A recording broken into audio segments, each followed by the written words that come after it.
but they should have the decency to call an election so more competent people can pull us out of the destruction of our country.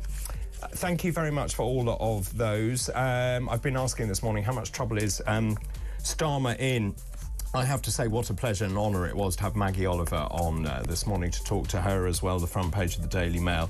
Starmer guilty as anyone over grooming gangs. That is the big story this morning. That story will run. Thanks ever so much for your company this morning. Guess what? I'll be back tomorrow from 6 a.m. Hope you can join me then. This is Talk.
Across the UK, on DAB+, on YouTube, on the app, on your mobile, the home of common sense.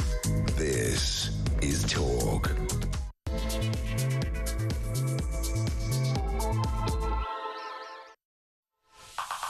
Well, a very good morning. This is Talk. I'm Peter Cardwell. Thank you so much for your company. There's lots to discuss between now and 12:30. Thank you for your company and thank you for your comments, which are coming in already. We want to make sure that we get your voice on the air on all the topics we're discussing today.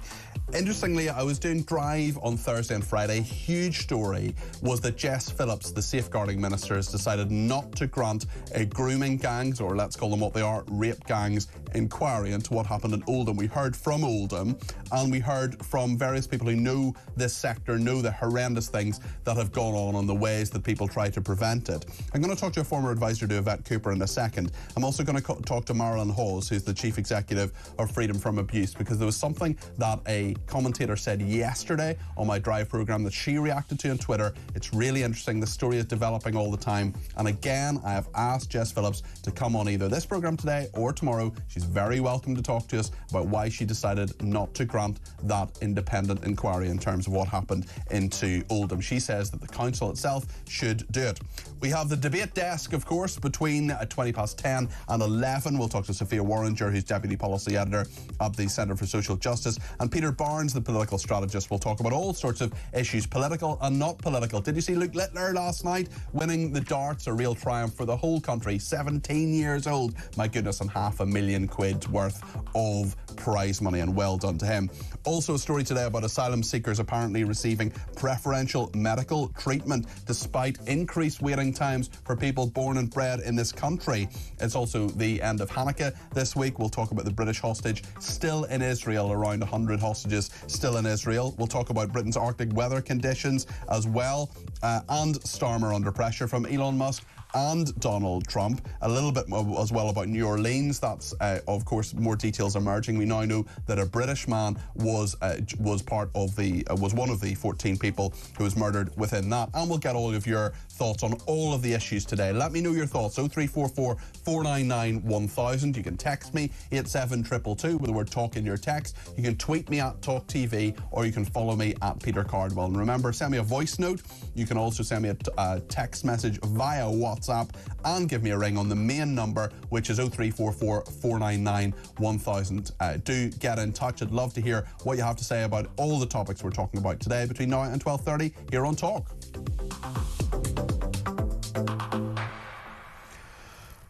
We're asking as well about what you did at 17 years old, like Luke Littler. What were you doing at 17? Were you winning £500,000 and becoming a world champion at darts, or were you, I don't know, being shouted at to pick up your dirty socks? It's sort of an interesting one. He's achieved such a huge amount so far, and perhaps you're on the pub darts team as well. Tech Up Dave certainly was at that stage. How were you in the pubs? How was he in the pub darts team when he was below the legal age for drinking? I think there apparently wasn't drinking. I think there should be some sort of steward's inquiry into this. Perhaps we can alert the police to historical crimes. We can certainly dob him in.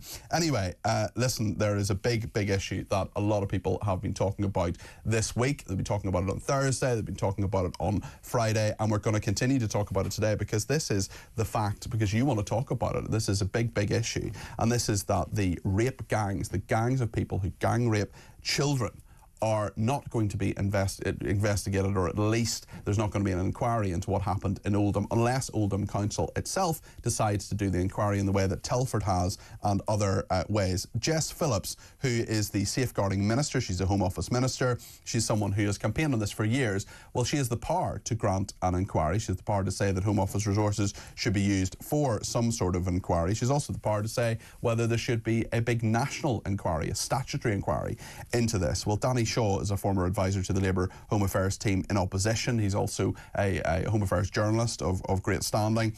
Danny, good to talk to you this morning. Would you have advised Jess Phillips to do what she has done, to deny this inquiry? Was that the right decision, do you think? Good morning, Peter. Well, I think that the first thing to say is that there has been an inquiry. There was an inquiry commissioned in 2019, reported in 2022, almost 200 pages, an inquiry into allegations of abuse in Oldham, and it produced its conclusions. What is now being called for is something, more expansive. But it seems to me that, you have to take that inquiry as the starting point and decide whether there is anything substantial to be gained by conducting further. Did much come out of that inquiry? Was there change in this? Because we spoke to a councillor, opposing Labour, a Conservative councillor, but nonetheless a councillor on Oldham Council yesterday who said that there is so much more to be done. These horrific crimes still continue, and he believes that both his party failed in 14 years to do enough about it, and he believes the current government is failing to do enough about it. Well, I think there's two questions there. The first thing is, if there are allegations, then they need to be investigated, but they need to be investigated by the police. The second thing is, if there is to be an inquiry, then I do think that it will have more legitimacy if it's set up locally and conducted by local experts with support. You can't have a public inquiry about every single issue. We've had a national child abuse child sexual abuse inquiry. It ran for 7 years. It cost in the region of £200 million. It did in the region of 15 investigations, including investigations into child sexual abuse in Rochdale. It also did a special research project on child sexual abuse in ethnic minority communities. Is that the J report? The J review? The Alexis J. Yeah. Independent But what has inquiry into happened? child sexual abuse. Well, that's the point, isn't it, Peter? I think, to be honest with you, I think that's more the point: is what's happened to those recommendations, the 20 recommendations. Well, what happened, and you know far better than I do, but what happened is the Conservative Party in government sat on it. It gathered dust on a shelf for 18 months. They did nothing about the 20 recommendations that were done. And 6 months on into a Labour administration, exactly 6 months today since the election, they have done nothing about that. So they're saying, and they said in a statement, and I've read out the statement numerous times over the last couple of days, I'm not going to do it again today, they've said that they're working at pace to implement those recommendations. Okay, maybe 6 months is a reasonable time to actually get something done on this. And I wonder, having worked with Jess Phillips, there are people who say today, maybe unfairly, and I'd love to talk to her, but she hasn't come on this programme, maybe unfairly, that she has allegations of hypocrisy in regard to this. What do you think of that? I don't agree with that myself. I think that there's two questions you asked at the beginning. Do we need an inquiry into Oldham? Should the government set it up? I don't think we need another inquiry. I think what we need is action on the recommendations that have already been made in respect to the Oldham inquiry that was commissioned in 2019 and in respect to the independent child sexual abuse inquiry. I'm pretty sure that this government will begin to implement those recommendations once it understands fully the cost implications and all the various other implications of that. You've got to ask the Home Office. You've got to ask the Home Office, don't you, Danny? Yeah. And I'm you're not to blame for this by any stretch of the imagination. Of course, you're not. But you've got to ask. You've got to ask the Home Office. You've known for 2 years what the recommendations are. Yeah. Why aren't you? You know what Jess Phillips's record is on this. She's talked time and time and time again about violence against women and girls, about rape gangs, about all this stuff. Surely on day one, you're ready to press go on this. Yeah, I think you've got a good point there, Peter. I do think that 6 months is sufficient time to at least be able to say on the primary recommendations what they're going to do, and if certainly progress isn't made in the next couple of months on that, then I think very serious questions should be asked. Okay. So I do think you've got a point on that, but I really don't think we need another inquiry looking at these issues. We've got the recommendations. We've had enough talking. We've spent enough money on lawyers, for goodness sake, who make a huge amount of money from public inquiries. What we need is action now. We know what the recommendations are. Let's act on them. Thank you very much indeed. Appreciate that. That's Danny Shaw there. Thank you also to Phil, who's been in touch. He says, good morning, Peter. Regarding the public inquiry for the grooming gangs, when you get any Labour spokesman on, can you ask them this question? Do they think it is in the public interest to know what happened and to have this inquiry? Simple answer. Regards, Phil from Hearts, and Happy New Year as well. Well, Happy New Year to you, Phil. We are going to have on the programme tomorrow, one of our colleagues, Phil Dave, is going to interview Wes Streeting early tomorrow morning. We're going to play out that interview on the programme tomorrow at almost exactly this time, around 10 o'clock. I think we'll probably do it as our top story tomorrow, the interview with Wes Streeting that we have, the Health Secretary, and we will ask him this question. That is something that we will ask him. We'll ask him about this and say, what is going on here? Should there be an inquiry? If not, why not? So we will get an answer from Wes Streeting on this programme tomorrow. Paul in Cornwall says, I'm quite sure that the collapse of Jess Phillips's majority of over 10,000 to about 650 has absolutely no bearing on her decision not to hold a public inquiry into the rape gangs, says Paul. I think his tongue may well be in his cheek there. It can cost, this person, Susan, says, it can cost the country millions of pounds and years for a useless COVID inquiry about cake, but we can't have a national inquiry about Pakistanis raping children. And Brian says, Starmer's position is now untenable, given his role. He was the Director of Public Prosecution over the rape gangs. The man is a disgrace and clearly unfit for office, and he should stand down immediately and face a full investigation. Surely he is finished, says Brian. In fairness to Keir Starmer, not something I say all the time, but I'm just going to look this up because he did actually make some progress on this when he was Director of Public Prosecutions. And it is, factually the case that when Keir Starmer was a director of public prosecutions, there was some action on this. I do have the detail here on this, and I can't just find it at the moment, but I'll come back to it in terms of what he did as director of public prosecutions. Yesterday, I interviewed a man called Peter Garston. He is someone who's heavily involved in this, trying to prevent this happening, standing up, an advocate. This is what he said yesterday to me on Drive.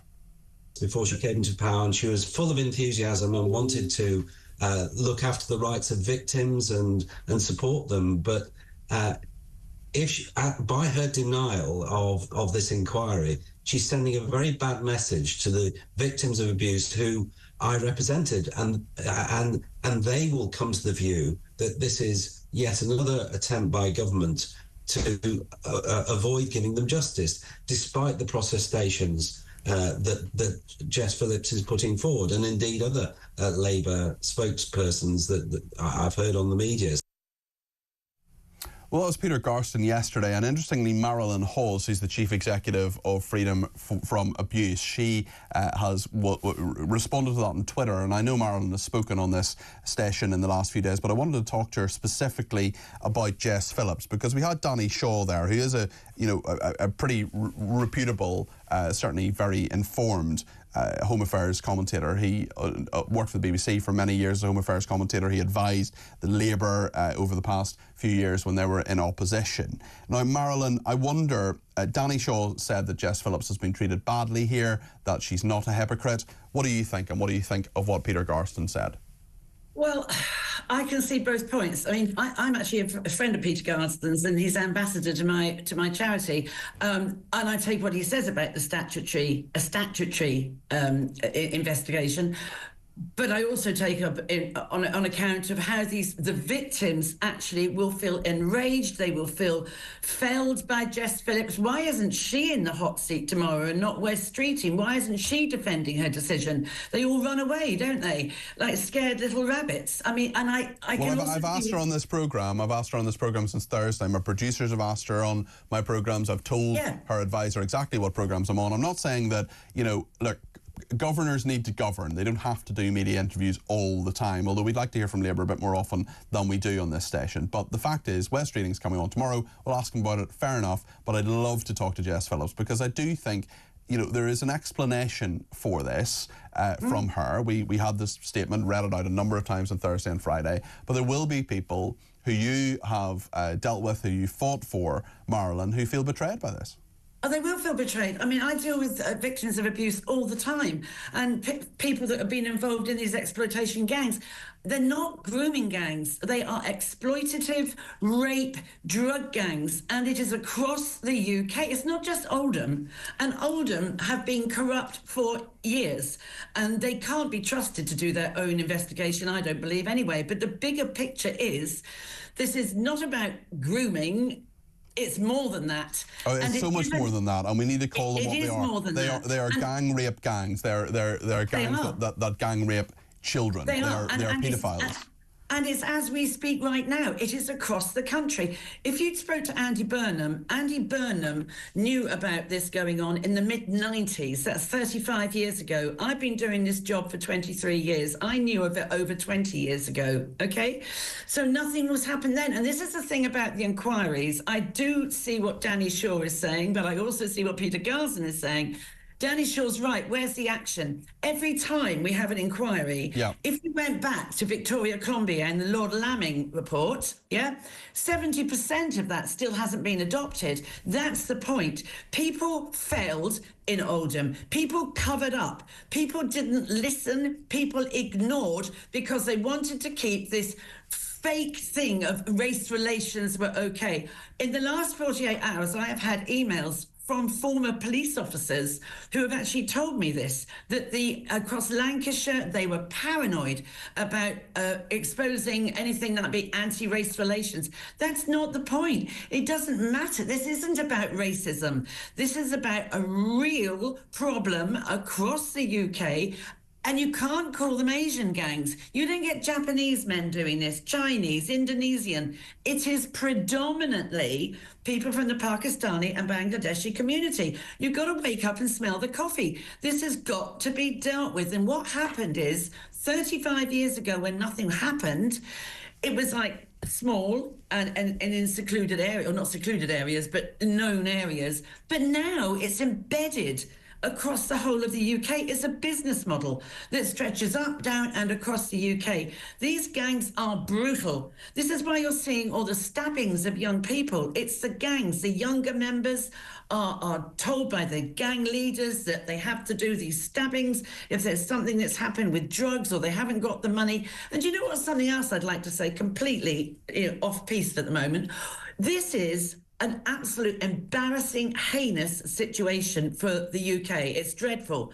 Where are the faith leaders? Why aren't they all coming out collectively, whatever the faith is, Muslim, Hindu, Jewish, Christian, whatever? Not one person has come and condemned this behaviour. There surely is no religion that can accept this. It is outrageous. And Jess Phillips will have her reasons for it, no doubt. But for those victims of this crime, they will feel deeply hurt, deeply betrayed, and that's not what people want to think about, you see. It's all about other things, politics, money, the perpetrators, not the people whose lives have been broken. And as we talk about this now, these things are going on. I had a letter yesterday from a lady who is frightened, lives in Preston. It's not just Lancashire, as I say, it's Telford, it's Cornwall, it's everywhere. But who... she's frightened of her 11, 13 and 15-year-old daughter walking down the streets of Preston because they have been followed by Pakistani men.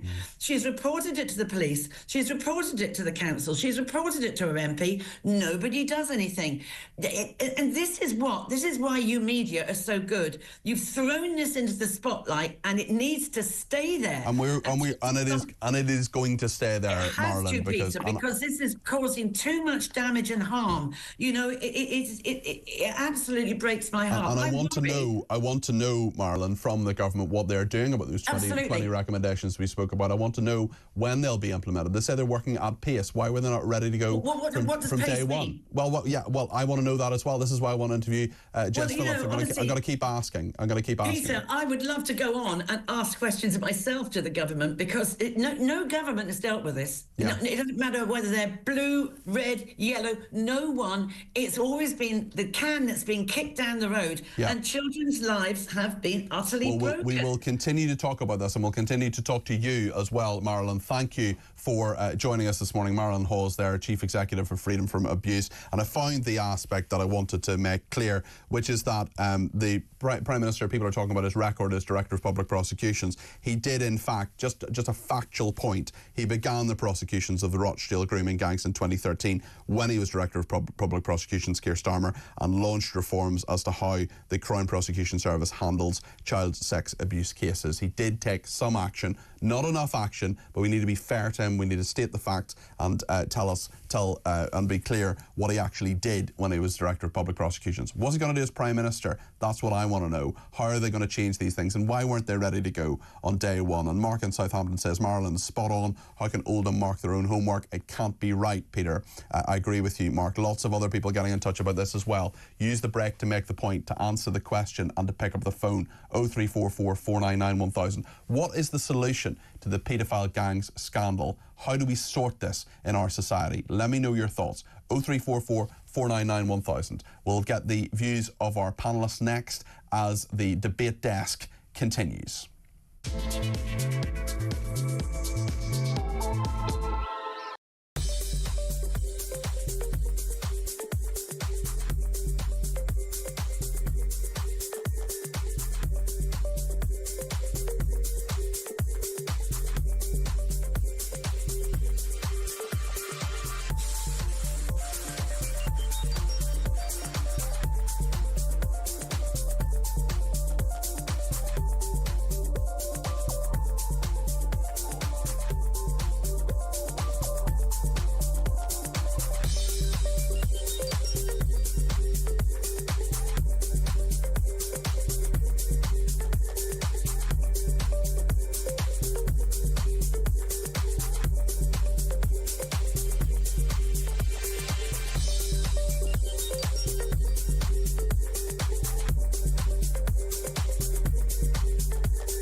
nonsense. It really is. And there's she's trying to create something and then turn it into something that it isn't.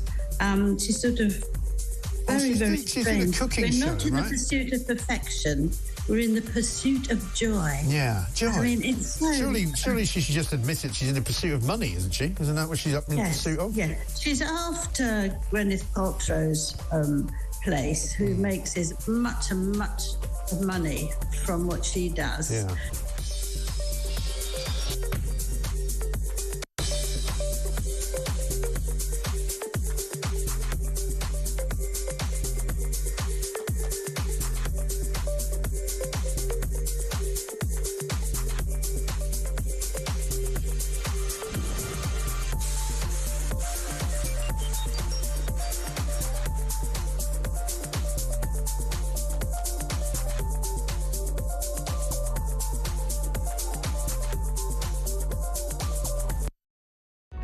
Across the UK, on DAB+, on YouTube, on the app, on your mobile, the home of common sense.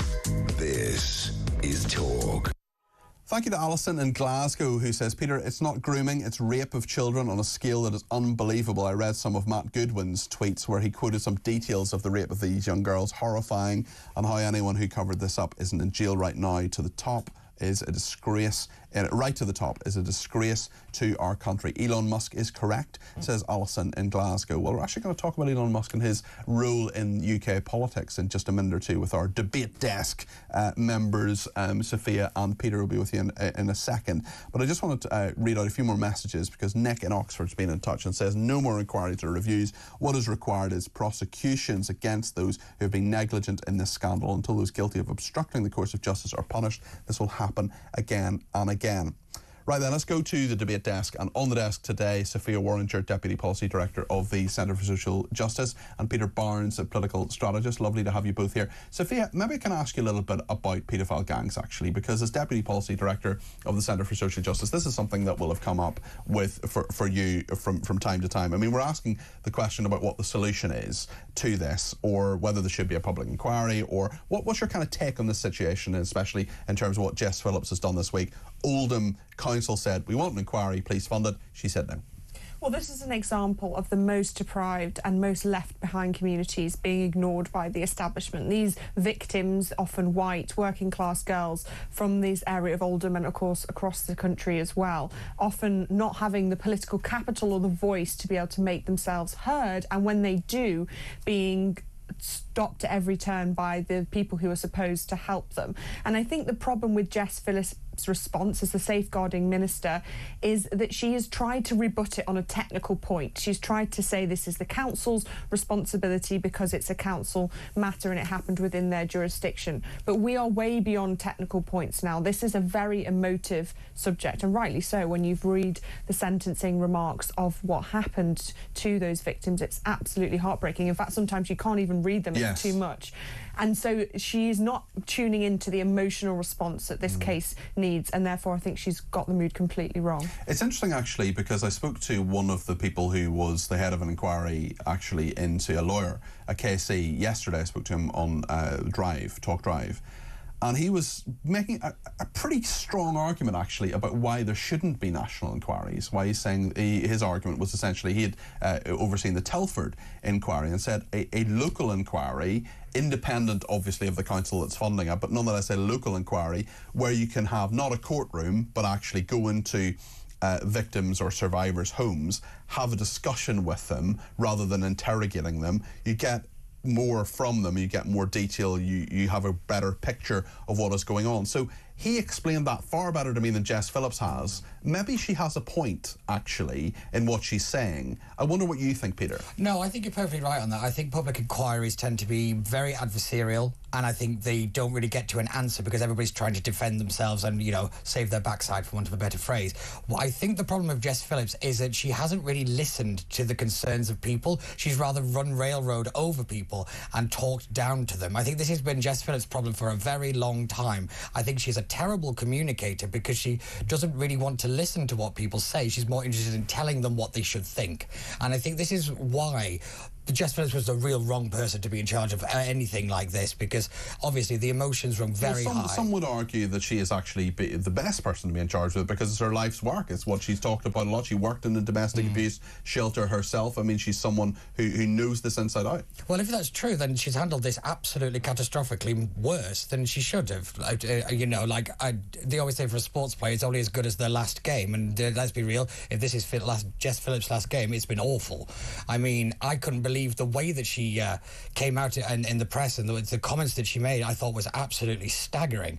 I thought it showed a real naivety in government. Actually, I think I've noticed this before when she's been caught up with other things to do with being in a hospital and getting preferential treatment or something. I was like, that's not what a minister should say. She still thinks she's in opposition, and I think this is true of many people in the cabinet at the moment. I don't want to go too far down the road of making this a political argument, because actually it isn't really. It's actually about the wider issue. But there is a very legitimate question about why no one is talking about different parts of the state. For example, the National Crime Agency and their role in all of this, Sophia. Why do you think that question isn't being asked in all of this, and what should they be doing that they're not doing? Well, I guess that's why people want a national inquiry, is so that they can get all these component parts together. I think there might be a limit to how a local inquiry can convene people on that level and, of course, investigate one of the biggest questions in this whole case, which is the role of the Director of Public Prosecutions at the time, which, of course, was Sir Keir Starmer. And, of course, he did, at the time, very strongly condemn what was happened. He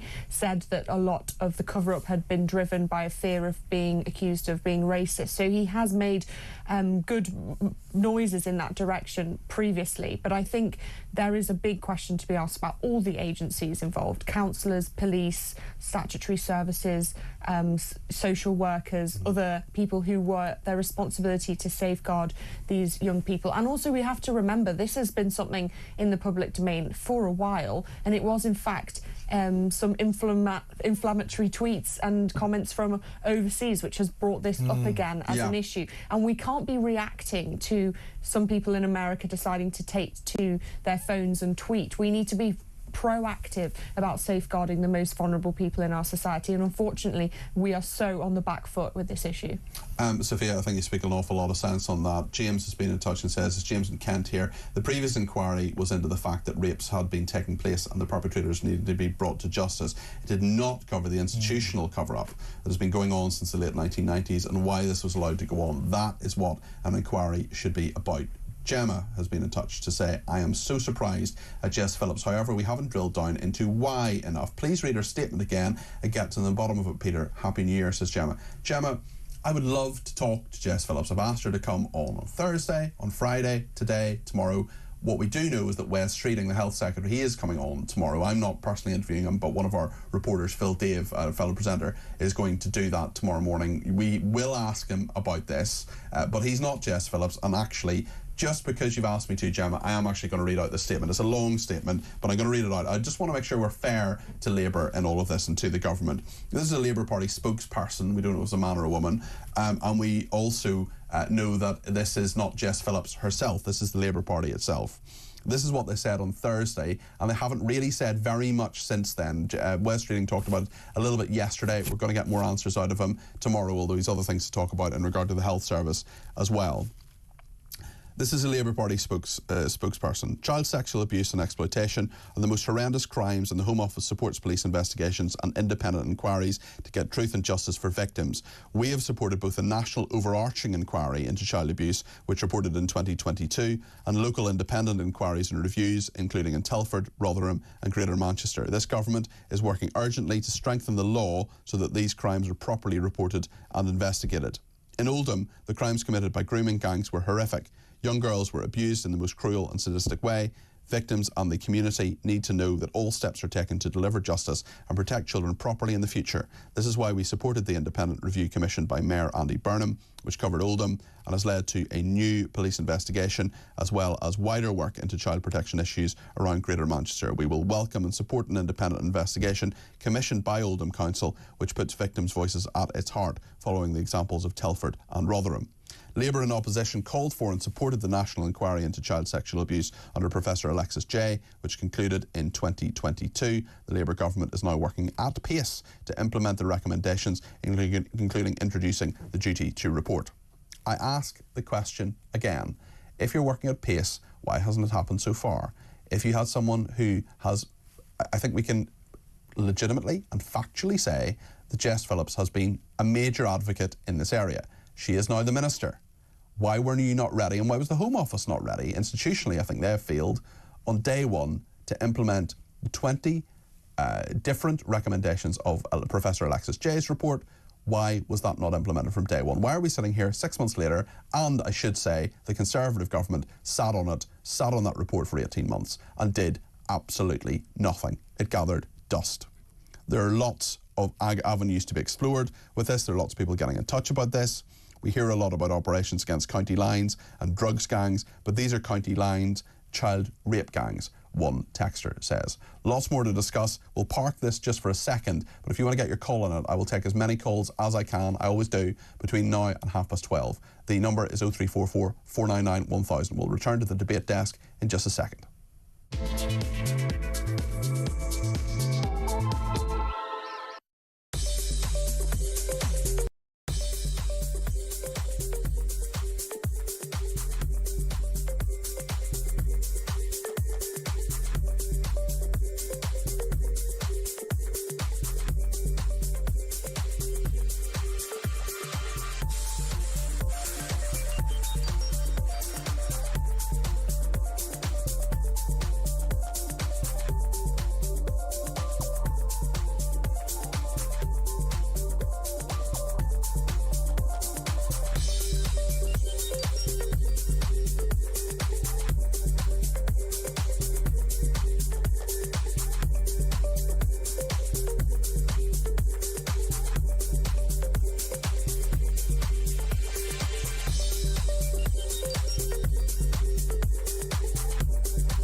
Across the UK, on DAB+, on YouTube, on the app, on your mobile, the home of common sense.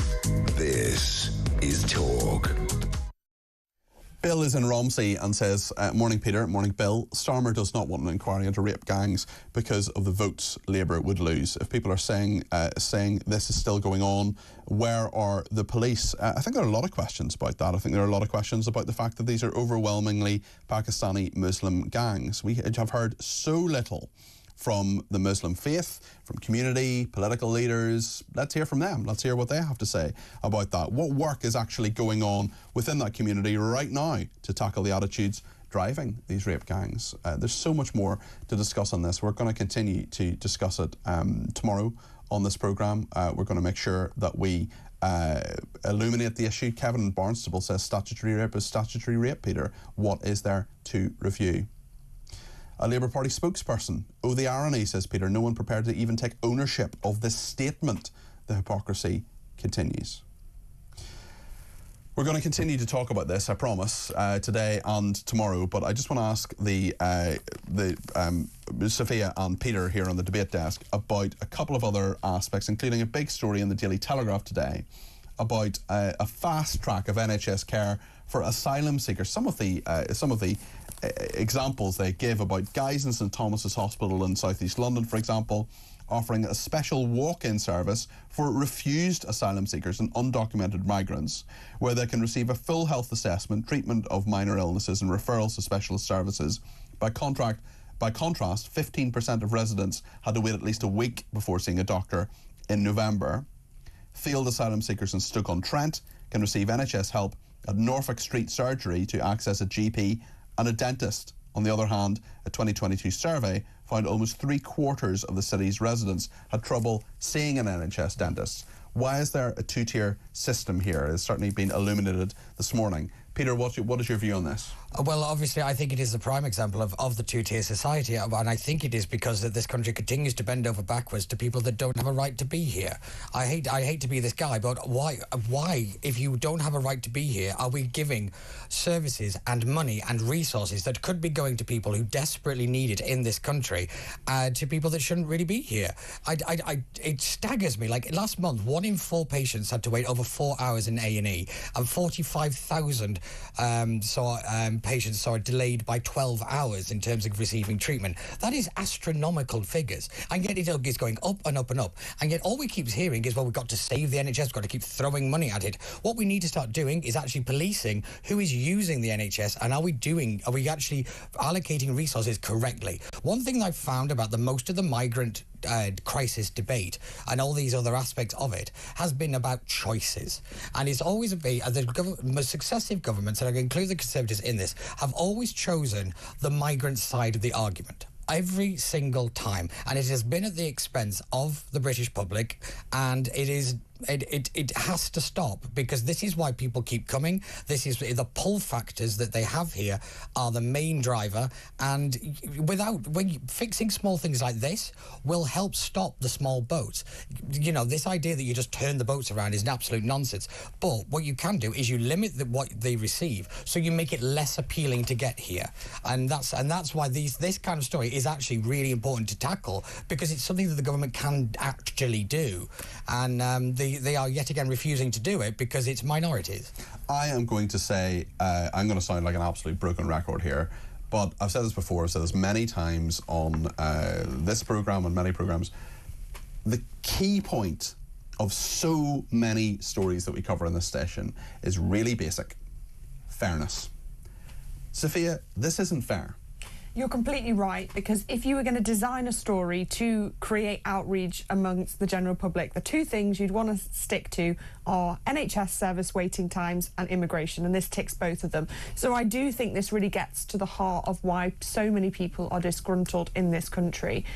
On one hand, yes, you absolutely want to be compassionate to those who are seeking refuge in this country, and we have a long track record, I think, of protecting the most vulnerable in this country who are coming from overseas. And yes, they may have specific concerns and specific medical conditions, which means that they need their own kind of tailored approach, but that should not come at the expense of those who are coming, who live in this country already, who are trying to access the services, who pay tax in order to support them. And I think the criteria for one of these services at UCLH was those who might struggle to attend A&E due to the long delays waiting to be seen. Well, is that not any person in this country? I had a family member recently who went to A&E, and the sign went up, said it's a 12-hour wait, so they went home. You know, this is anybody who is struggling to access. So I do think you're completely right. Fairness is at the heart of this problem, and the perception issue is really important, because it is stories like this that make people feel,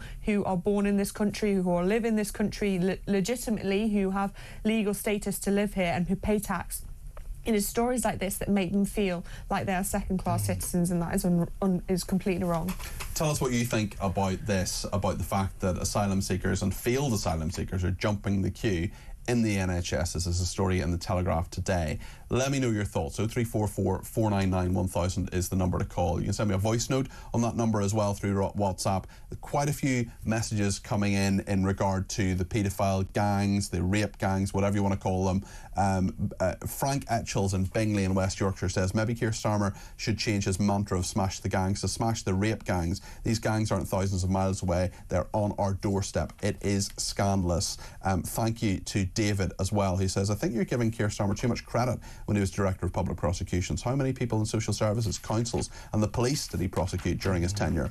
Assuming he was aware of the scale of the Pakistani rape gangs, what did he do to highlight this issue when he was a politician? He, like many of our politicians, have buried their head in the sand for fear of being called racist. It is an act of cowardice, says David.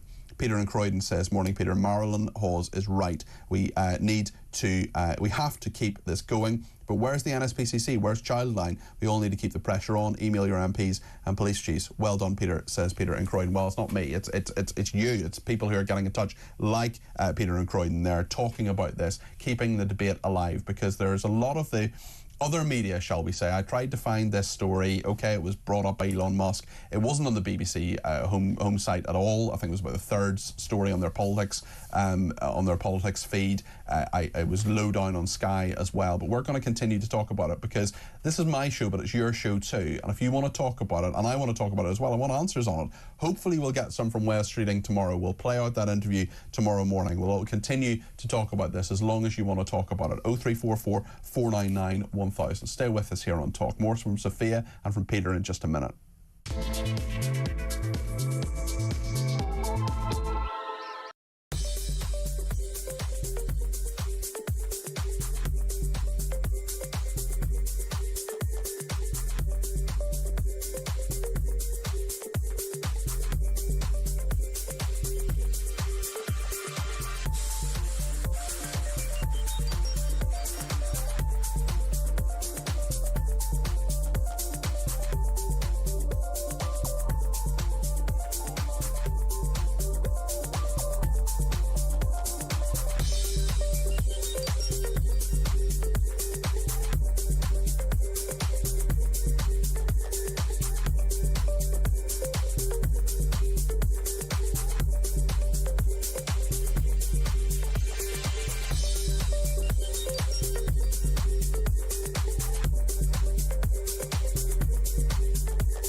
Luke Littler is from Warrington, and his semi-final opponent was Stephen Bunting, who's from St Helens, so they're right next to each other. They know each other really well. They go back a long way, and it was a very good-natured semi-final. A lot of fist-bumping in between sets, which some fans don't like, because actually it shows like, well, where's the edge? They like the rivalry. Yeah, but they go back such a long way, so there's a bit of criticism about that. But Luke Littler won 6-1.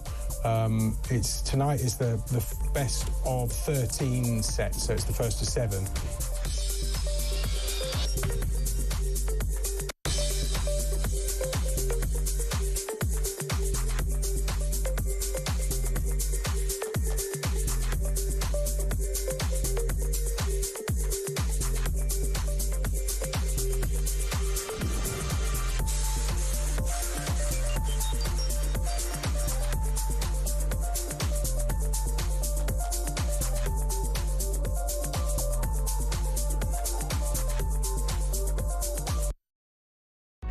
Across the UK, on DAB+, on YouTube, on the app, on your mobile, the home of common sense.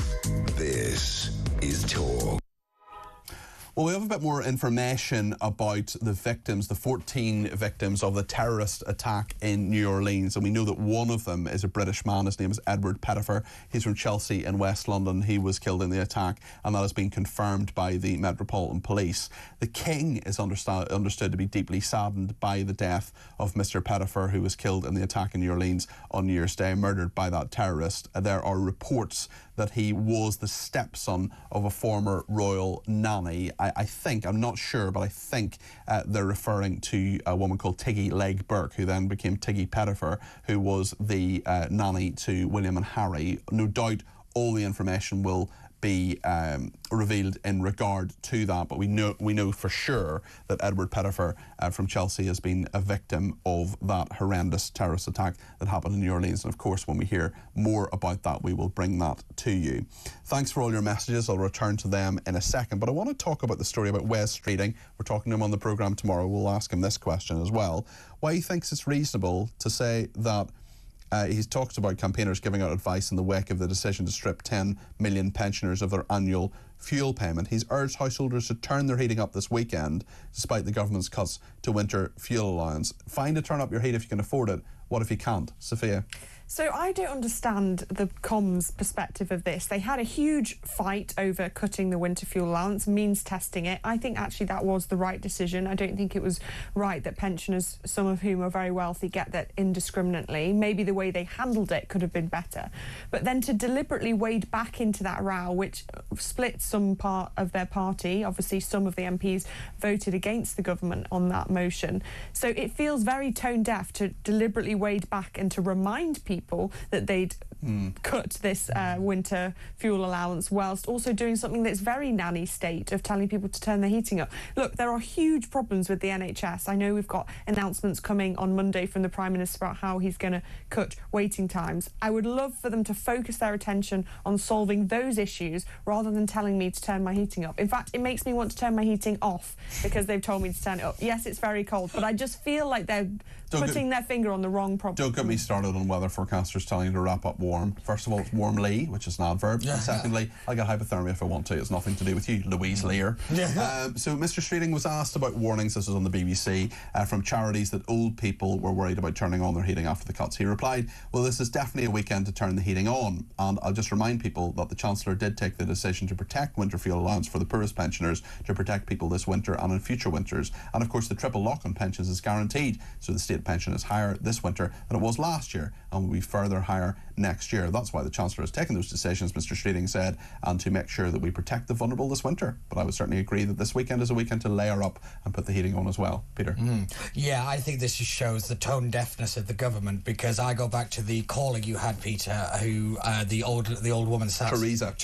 I listened to that call and it was harrowing. That woman just sat in freezing in her own home, I thought was awful. And I think those stories will resonate with the public very strongly. And, you know... I've never had a reaction to a call. I mean, it was incredible. But hundreds of people we could talk about the farmers, we could talk about all these other issues, but I think this particular issue will be a long-standing problem for the Labour Party moving forward, because it is a human story. And it is also the government choosing to ignore its own impact assessments of the policies. And I think that's the real danger of this one, is that they charged ahead with this with like a bull in a china shop, and it didn't really make much sense. It didn't for me. They just wanted to show that they could make the tough decisions, and they just picked the wrong group at the wrong time. But yeah, Wes Streeting, I have to admit, I think he jumped in. I think he was caught a little open on this one. But yeah, it's bad comms through and through. But yeah, it's just the tone deafness. He was just like the way that he says, "Oh, and by the way," I thought was quite bad to say, well, no matter what you have to say, we have an answer to it, rather than actually listening to concerns. You know, we need a government that listens, and this is a huge issue for a lot of people, and I don't feel that the government is really connecting with the public. Not just on this, but on many, many other things. And I think that is where they're really falling down. They're getting absolutely no public support for anything they're trying, because they're just like throwing it on the public, and they're not really kind of bringing the public with them. They're not leading, they're dictating, for want of a better phrase. I want to talk about Reform UK, because Nigel Farage has unveiled plans to try to unseat Kemi Badenoch. The question, I suppose, politically is, you know, what is a big majority anymore? It's really interesting, actually, when you think about we're going a little bit nerdy now, but there's 650 MPs, and if you go down the list of the size of the majority, when you get to number 326, right in the middle, in the last Parliament 2019, the majority was something like 11,500. Now it's about 6.5 when you get down to the sort of median one there, halfway down that list. Kemi Badenoch, who is the leader of the Conservative Party, of course, but also the MP for North West Essex. Her majority is only 2,610. She got 35.6% of the vote. And now, at the conference in Leicester that Nigel Farage has been having, it's a regional conference that Reform UK have been having yesterday. They announced Mark O'Longhi, former MP, has defected from the Conservatives to Reform UK. He's saying that the gloves are off and that Kemi Badenoch are coming for Kemi Badenoch, and they want to take her constituency certainly a world away from the Brexit Party and the deal they did with the Conservatives in 2019. Sophia, your thoughts on this? Well, I do think you're right there. It shows that it looks very unlikely that a deal will be done between the Conservatives and Reform Party, and that is really what the Conservatives need to do, I think, if they are going to survive in any kind of meaningful way and even have a chance of getting back into government. They will need to try and square off that kind of right of their party that is very concerned about issues that they don't seem to be addressing. So I think Nigel Farage is well within his rights to target Badenoch. It's democracy. That's democracy. That's how it works. And obviously they've had this spat over the members, which is what has kicked off this kind of altercation. And I do think it was a bit unwise for Kemi to be publicly questioning the member tracker that they had on the Reform website. You would think she would have done her research to be absolutely iron-cast guaranteed that it was fake before she made that accusation, and it now seems to be unravelling. So I don't think she's made a good political decision there. What do you make of this, right, Peter? First of all, if you want to get into a members measuring contest with Nigel Farage, that's very much on you. But I actually think it's all childish nonsense, and I think the public at large couldn't care less. I think this is Westminster bubble nonsense whipped up by Reform, who are desperate for any headline and any attention, because that is what they desperately need to stay relevant. Because for a party that is still relatively small in terms of its political power, they need to keep relevant. They need to stay in the public eye. But that's every political party, isn't it? Reform more than ever, because they don't have any experience in governing, so they need to stay relevant. They need to stay in the public eye, and I think they're making much more of an impression than the Conservatives, who have 24 MPs for every one of Reform's MPs. Yeah, that's maybe true, but I look at council election results, I look at MRP polling that still say that the Conservatives are way ahead of Reform in many regards. Okay. But this idea that Reform are kind of gangbusters, yes, it's very impressive, but going from 0 to 1 is impressive, but maintaining 11 to 12 is different. We'll certainly see what they do, and if they take Kemi Badenoch's seat. Just a quick word, Sophia, on Luke Littler, the darts champion. Were you watching last night? What's your reaction? I was not watching, but congratulations to him. What an achievement at age 17. And I do think maybe one good thing that will come out of it is maths might become cool again, because the ability to make those calculations in the heat of the moment is very impressive, of course, as well as the skill to get the dart on target. Absolutely, Peter. Yeah, I completely agree. I think this guy, 17 years old, the youngest ever PDC world champion, is an incredible achievement, and I think it's amazing. I genuinely do. It's really nice to see a proper kind of homegrown talent do really well. I think there's one thing I love about this country is we will see these people and we will raise them up, and we will cheer them on, even if darts is not my sport. Yeah. But the number of people I know that were watching it. Well, exactly. I mean, darts wasn't my sport either. To be honest, I had absolutely no interest in it. And then really what Luke Littler has done is really, in regard to my views on darts, he's made me do something of a 180 no on that one. We're talking to Matt Porter, who is the Chief Executive. What's he the Chief Executive of? The Professional Darts Corporation. We're talking to him after the break. Sophia, you didn't smile at that ridiculous joke. Thank you to everybody who has been in touch, and thank you to those on the debate desk today, and Sophia Warringer and Peter Barnes. And thank you very, very much indeed to everybody who's been in touch. Lots of different people on lots of different topics. Karen in Kaz, I should say, in Staffordshire, says there's only one Luke Littler. So pleased he won. He is amazing. Happy New Year, says Kaz. Happy New Year to you, and thank you very, very much indeed. And Shane in Sydney says, I saw Luke Littler on the big screen at the Workers' Club here in the western suburbs of Sydney. It was a great night. Well, thank you to Shane from that, who is a very loyal viewer all the way halfway across the world, who spends his Saturday nights watching us, because of course it is quite a few hours ahead there. Well, thank you to him. Thanks to everybody else who's been in touch. We're going to continue the debate certainly on paedophile gangs. That is going to happen between now and 12:30. We'll also talk about asylum seekers receiving preferential medical treatment despite increased waiting times for British people. and about Luke Littler becoming the World Darts Champion. The Chief Executive of the Professional Darts Corporation is going to be here next to discuss that. And we're talking about the weather and indeed the British hostage still being held in Israel by Hamas terrorists. Stay with us here on Talk.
Across the UK, on DAB+, on YouTube, on the app, on your mobile, the home of common sense.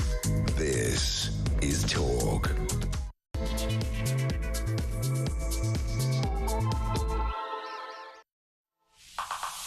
Well, a very good morning, and thank you so much for joining us on Talk. There's lots to discuss between now and 12:30, including the paedophile gangs, what to do about them. We're asking the question today about what you think the solution to the paedophile gangs scandal is. It's been something we've been talking about quite a lot on this programme in the last few days. We'll talk about the darts as well, because Luke Littler has become world champion at the age of just 17. We'll talk to the Chief Executive of the Professional Darts Corporation in a minute. Also, Johnny Gould, my fellow presenter here on this station, is going to join me soon about the British hostage in Israel. It's the Hanukkah this week. We also know, in fact, I had a message, let me read it out now, from someone a little bit earlier on. This is Jade from Stop the Hate, who says, I'm on my way to the Tottenham Hotspur Stadium to hand out yellow balloons to matchgoers to release at the game to raise awareness for Emily Damari, who is the only British hostage still being held hostage by Hamas terrorists in Gaza. If anybody is listening and on their way to the game, please come find us outside the shopper station,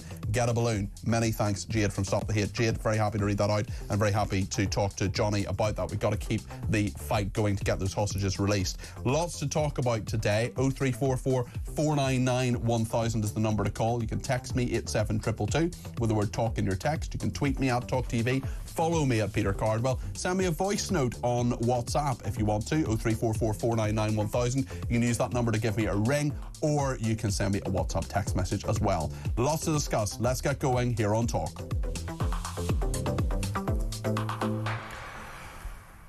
Well, I expect you were perhaps one of the millions of people who watched Luke Littler, the 17-year-old darts sensation who has won the PDA World Championship. He is a darts sensation. The Chief Executive of the Professional Darts Corporation, Matt Porter, joins me now.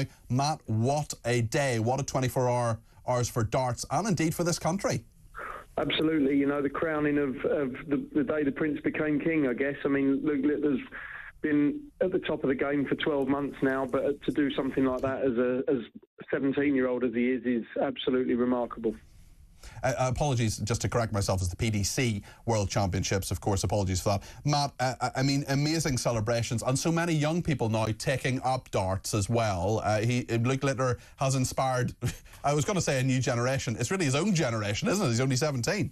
Well, it is, yeah. I mean, Luke's opened doors for the sport that previously weren't open to us. You know, the darts has been growing in popularity and has, you know, been very much under a different image than perhaps some of the preconceptions of the sport from 30 or 40 years ago. But nevertheless, you know, what Luke's done to come through in the way that he has done as a teenager has brought a whole new and you're right, you know, a whole new generation, his generation of people into the game. People who maybe during COVID bought a dartboard, stuck it on the back of their bedroom door and started watching it on TV or online, and have seen that it's, you know, not only a great atmosphere when you come to the event as a fan, but actually a genuine career opportunity if you've got some talent as well. Matt, what would you say to some people who are perhaps not as pro darts as you? We have Mary in County Down has been in touch and says, darts is not a sport, it's an activity requiring skill and concentration. Unless you end up muddy, bloody, sweaty and physically wrecked, it is not a sport. See snooker and golf too, chess as well. Darts is a pub game. Luke Littler is wonderful, incredibly talented and dedicated. I don't mind watching it and it can be exciting, but it's not a sport. Your thoughts on that, Matt? But people are entitled to their opinions. You know, they're out of date, they're wrong, but nevertheless, they're entitled to their opinions because we live in a free country. It doesn't really matter what people want to class darts as. If they can watch the event and enjoy the occasion, anybody who can't see the atmosphere that's created inside our events, probably live entertainment isn't for them. But also when you're up there and you're playing for £500,000 in front of millions of TV viewers, thousands of people in the arena, the concentration, the stamina, the skill, the dedication that you require, you know, it's quite naive to say that just because you can't run the 100 metres in 10 and a half seconds, you're not an athlete. You know, I think it's quite disrespectful to the skill and the ability that top dart players and, you know, some of those other sports that were referenced that those people have. What do you think is next for Luke Littler? Where does he go to now? Does he keep going and trying to be the world #1? Yeah, I think obviously climbing to the top of the rankings is going to be a goal that Luke will set himself over the next 12 months or so.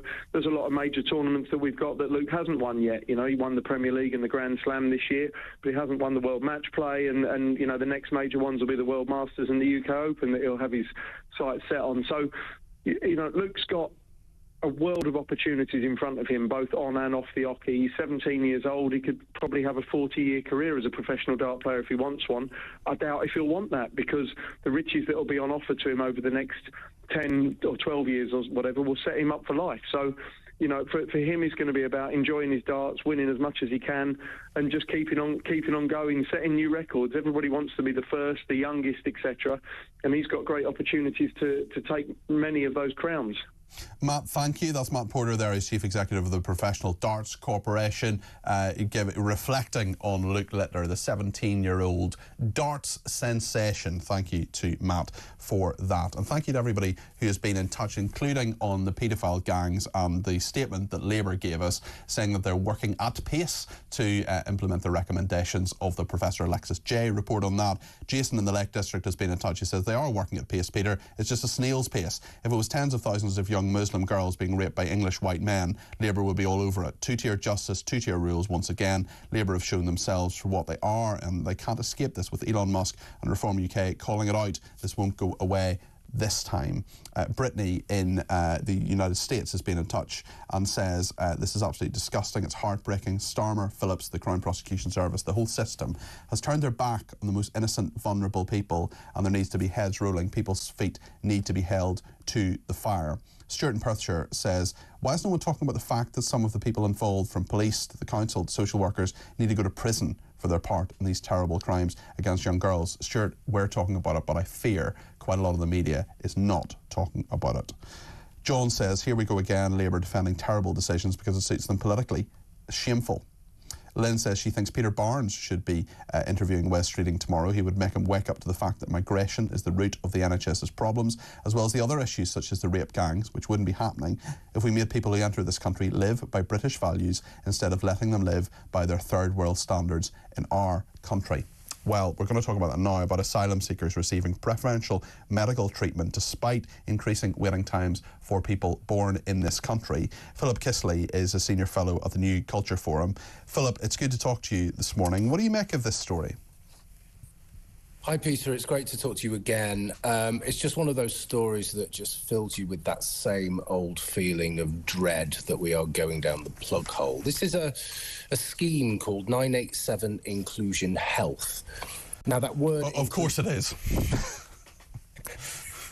It's bound to have a stupid title like that, isn't it? Well, that word inclusion tells you all you need to know. Except it's not including people born in this country. It's bound to be stupid and it's bound to be grossly unfair. This allows illegal immigrants who came to Britain on boats, let's use very plain language here, to jump the queue to get assessed and then see a consultant, while people who've paid into the system all their lives, British taxpayers, will wait 4, 8, 12 hours to be seen. So it's grossly unfair. And it's very typical of the NHS. The NHS is symbolic in many ways. And it really pains me to say this, Peter, but the NHS is symbolic of everything that's wrong about Britain. It's broken. It's two-tier. It's riddled with ideology. I was just looking at some stats before I came on. The NHS as a whole, not just the hospitals, as a whole, spends £100 million a year on translators. It spends £40 million a year on DEI, diversity, equity and inclusion. In other words, it spends £40 million a year on ideology. There is not enough money in the world to make the NHS work because the system is wrong, the model is wrong. It's a model for 1947. We're living in 2025. We are overrun with mass immigration and illegal immigrants, and their way of dealing with that is to just put them all to the front of the queue. It is, as I often say, it just comes down to fairness. Guy's and St Thomas's Hospital in South East London, special walk-in services for refused asylum seekers and undocumented migrants. They can receive full health assessments, treatment of minor illnesses and referrals to specialist services. 15% of residents in that area that is covered by Guy's and St Thomas's Hospital in South East London had to wait at least a week before seeing a doctor in November. Stoke-on-Trent field asylum seekers can receive NHS help at Norfolk Street Surgery, one of the surgeries, to access a GP and a dentist. In 2022, almost 3/4 of Stoke's residents had trouble seeing an NHS dentist. It just beggars belief, doesn't it? Yeah, it's one of those things. It's another block in a way of all the blocks that are falling down. It's another scandal. I'd say it more than beggars belief. It's a scandal. And we're talking about this on a day that we're also talking about grooming gangs. We're talking about cover-ups. We're talking about one rule for one and one rule for another. And it always seems that people who are fair, people who are law-abiding, people who buy into the system get treated awfully. And the people who don't just get away with it. I said before that ideology is at the root of all of this, and identity politics is at the root of all of this. We have an elite, middle-class, chattering class, university-educated bunch of people who think that immigration, illegal immigration, the development, the mass kind of bolstering of demographics and the population can only be a good thing. Now, this is just completely stupid, of course, and we see the health service crumbling, but we also see housing, we also see education, and we also see welfare absolutely crumbling. It isn't just about numbers, it's about culture, it's about cover-ups, it's about the whole two-tier system, and this is just part of that broader narrative. It's one more thing that hopefully will bring the Labour Party down. Philip, thank you. Philip Kisley there, Senior Fellow of the New Culture Forum, giving us his thoughts on that. Rachel has been in touch and says, Peter, surely a simple solution to our immigration crisis is to deny benefits or free healthcare to anybody not born here who hasn't paid into the system for a minimum of 5 years. That would force large companies importing cheap labour to either increase wages or to provide private housing and private healthcare for their overseas workforce. It might also deter the illegal economic migrants crossing the channel. We should also revoke UK citizenship from anyone convicted of a serious crime who has dual citizenship. They should then be deported to their country of citizenship. Rachel, I agree with you on some of that, not all of it, but certainly in regard to revoking citizenship. I am absolutely for revoking citizenship of people who only have one nationality. I am very happy to send them wherever they want to go in the world. If there are people in this country who break the law in a heinous way, revoking their citizenship, if they have dual citizenship or if they are entitled perhaps even to the citizenship of another country, very happy to do that. Lots of other countries do that. There is this naive thought that, if you have British citizenship, it can't ever be taken away from you. Well, actually, the right to live in a country is something that we should take away from some of the most awful criminals. It's a debate I'm happy to have, and if you want to have it, 0344 499 1000 is the number to call. Dan in Kent says, Dan, haven't heard from you in a while. Good to hear from you. Peter Barnes talking utter nonsense as usual, saying Farage has no experience. Experience in what precisely? I'd argue people are fed up with so-called experienced politicians and are looking at something fresher. Dan, I think you might be right, actually, in terms of the fact that there are lots of people who say, Kamala Harris argument, for example, in America, people saying, she knows Washington. Well, yeah, she does, but also they didn't like what she did. They didn't like what happened over the last 4 years, and that's why Donald Trump got elected. It's sometimes about fresh thinking and fresh ideas. Chris is in London and has given me another ring. I know we spoke very recently, Chris, about grooming gangs. I wonder how your opinions and thoughts have developed on this, Chris. Good to hear from you again. Again, Peter. Hi there, Chris. Not something one would normally have to do, but I need to correct you on a couple of things you said earlier. Go for it. And it's probably because you were getting ready for your show and putting it together. Maggie Oliver was on with David earlier, and she spoke of the 7-year inquiry that Danny Shaw started falling back on when you spoke to him. He's just another apologist for the Labour Party for the way they've behaved. And don't get me wrong, the Tories were just as bad, if not worse. And it goes all the way back to Blair. I mean, Maggie Oliver told us about how the inquiry went, and the fact that, as witnesses, she was only allowed to bring one survivor to give evidence to the inquiry, and that 95% of the inquiry was taken up with the heads of social services and the police chiefs. It was a complete whitewash.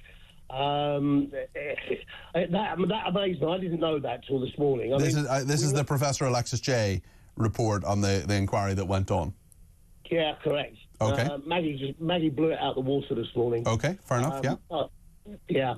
Now, I must go back and watch that interview. I did miss it because I was preparing for the programme, but yes, I will go back and watch that. Maggie Oliver is a real hero. In fact, I was asked recently who I thought was the person of the 21st century, and she is the person for me, actually. She's done incredible work and sacrificed her own career to make clear what was going on.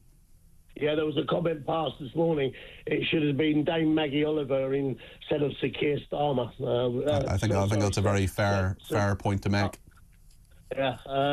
The thing is that this cover-up goes deep. We know. I've just looked up the numbers to make sure that I was correct. Jess Phillips held her seat by 693 votes.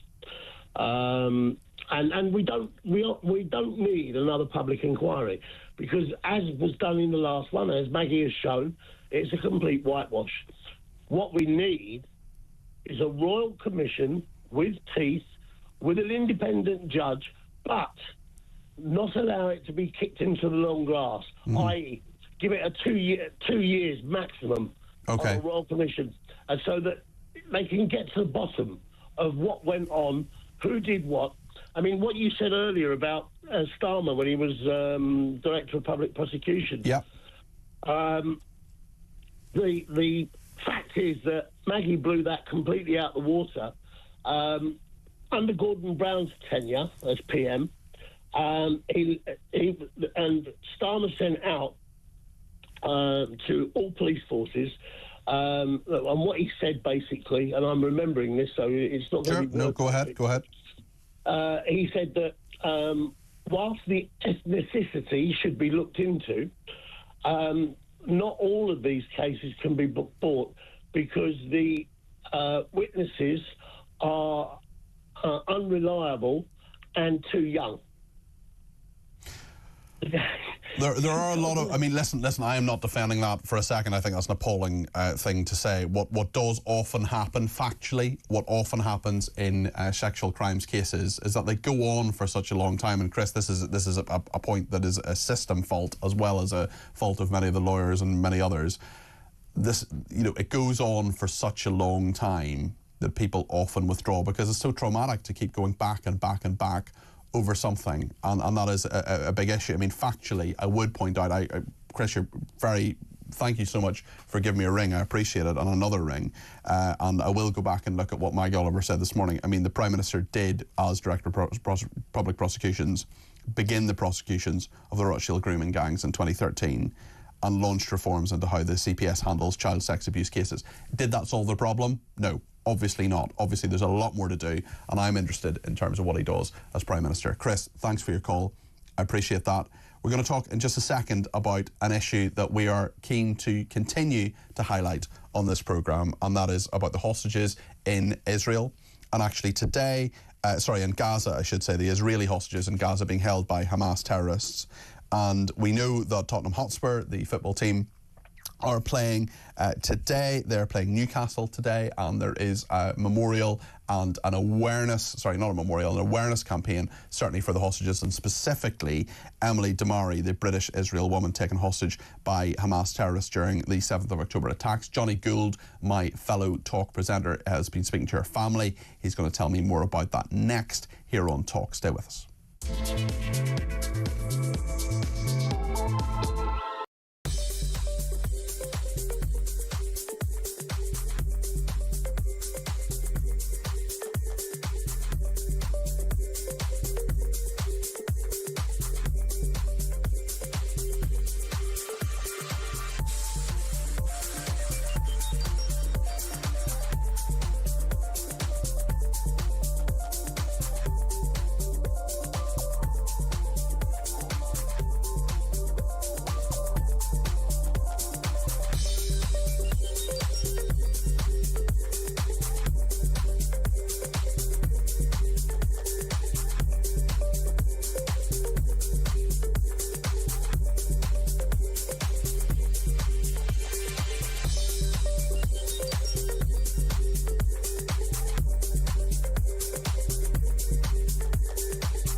US thinking that kind of the jihadist threat is over, the threat picture has moved on. But yeah, exactly as you say, this is a reminder that actually it hasn't, and it has still, whether it's kind of the old guard of Al-Qaeda who are kind of more loyal to bin Laden and want to attack the US for those reasons, or as looks possible in the case of New Orleans, there's kind of this cast of outcast misfits and losers that ISIS is still actually able to inspire domestically. So there's kind of the two different elements of the threat there, but it still is a threat.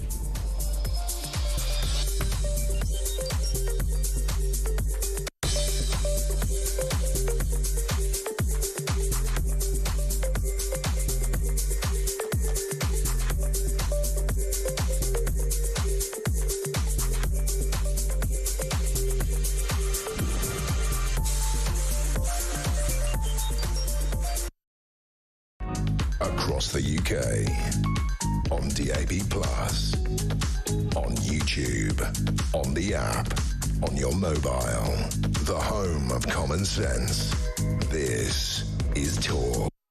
Thank you to William in Horley, who says, great show as always. I must say I agree with 99.9% of all your callers and texters. Good text from Rachel earlier. Thank goodness for Talk. It keeps us all sane, says William. Thanks also to Dan and Ashted, who says, regarding the NHS and jumping the queue, any hospital or surgery that does this needs to be singled out and shamed along with the people that work there. It is utterly disgusting, says Dan. Well, we're going to ask the Health Secretary about it tomorrow morning. We'll see that played out at 10 o'clock tomorrow morning on my show, which is on between 10 and 1. Now then, Emily Damari is a name you might not have heard, but you should hear it and you should remember it because she is a British Israeli woman taken hostage by Hamas terrorists during the attack on the 7th of October last year from her home in Kibbutz Kfar Asa, which is near the Gaza border. She's still being held by them. Today, Tottenham Hotspur Football Club are having an event. Stop the Hate is involved with that, and they are handing out balloons, yellow balloons. Yellow, of course, is the colour of those who are remembering the hostages who are still being held. About 100 of them are still being held, and we know that proximity negotiations, so they're not actually talking to one another, but senior negotiators from Israel, from the Mossad, their secret service, from Shin Bet, from other aspects of the security establishment in Israel are talking in a sort of proximity talks in Qatar to Hamas terrorists, trying to get some sort of solution to the violence and bloodshed that is going on. We never forget the hostages on these programmes, and I want to talk to Johnny Gould, who's been talking to Emily's family.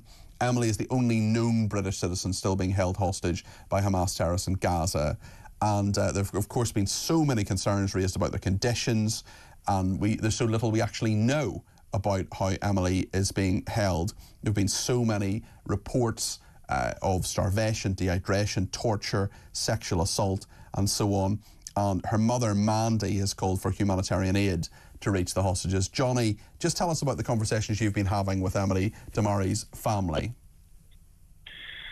Peter, good morning to you. Good morning. Mandy Damari came to the UK. She's originally from Beckenham in Kent, and as a young woman she met and fell in love and married an Israeli and brought up her British-Israeli family in the south of Israel on the kibbutz, as you mentioned.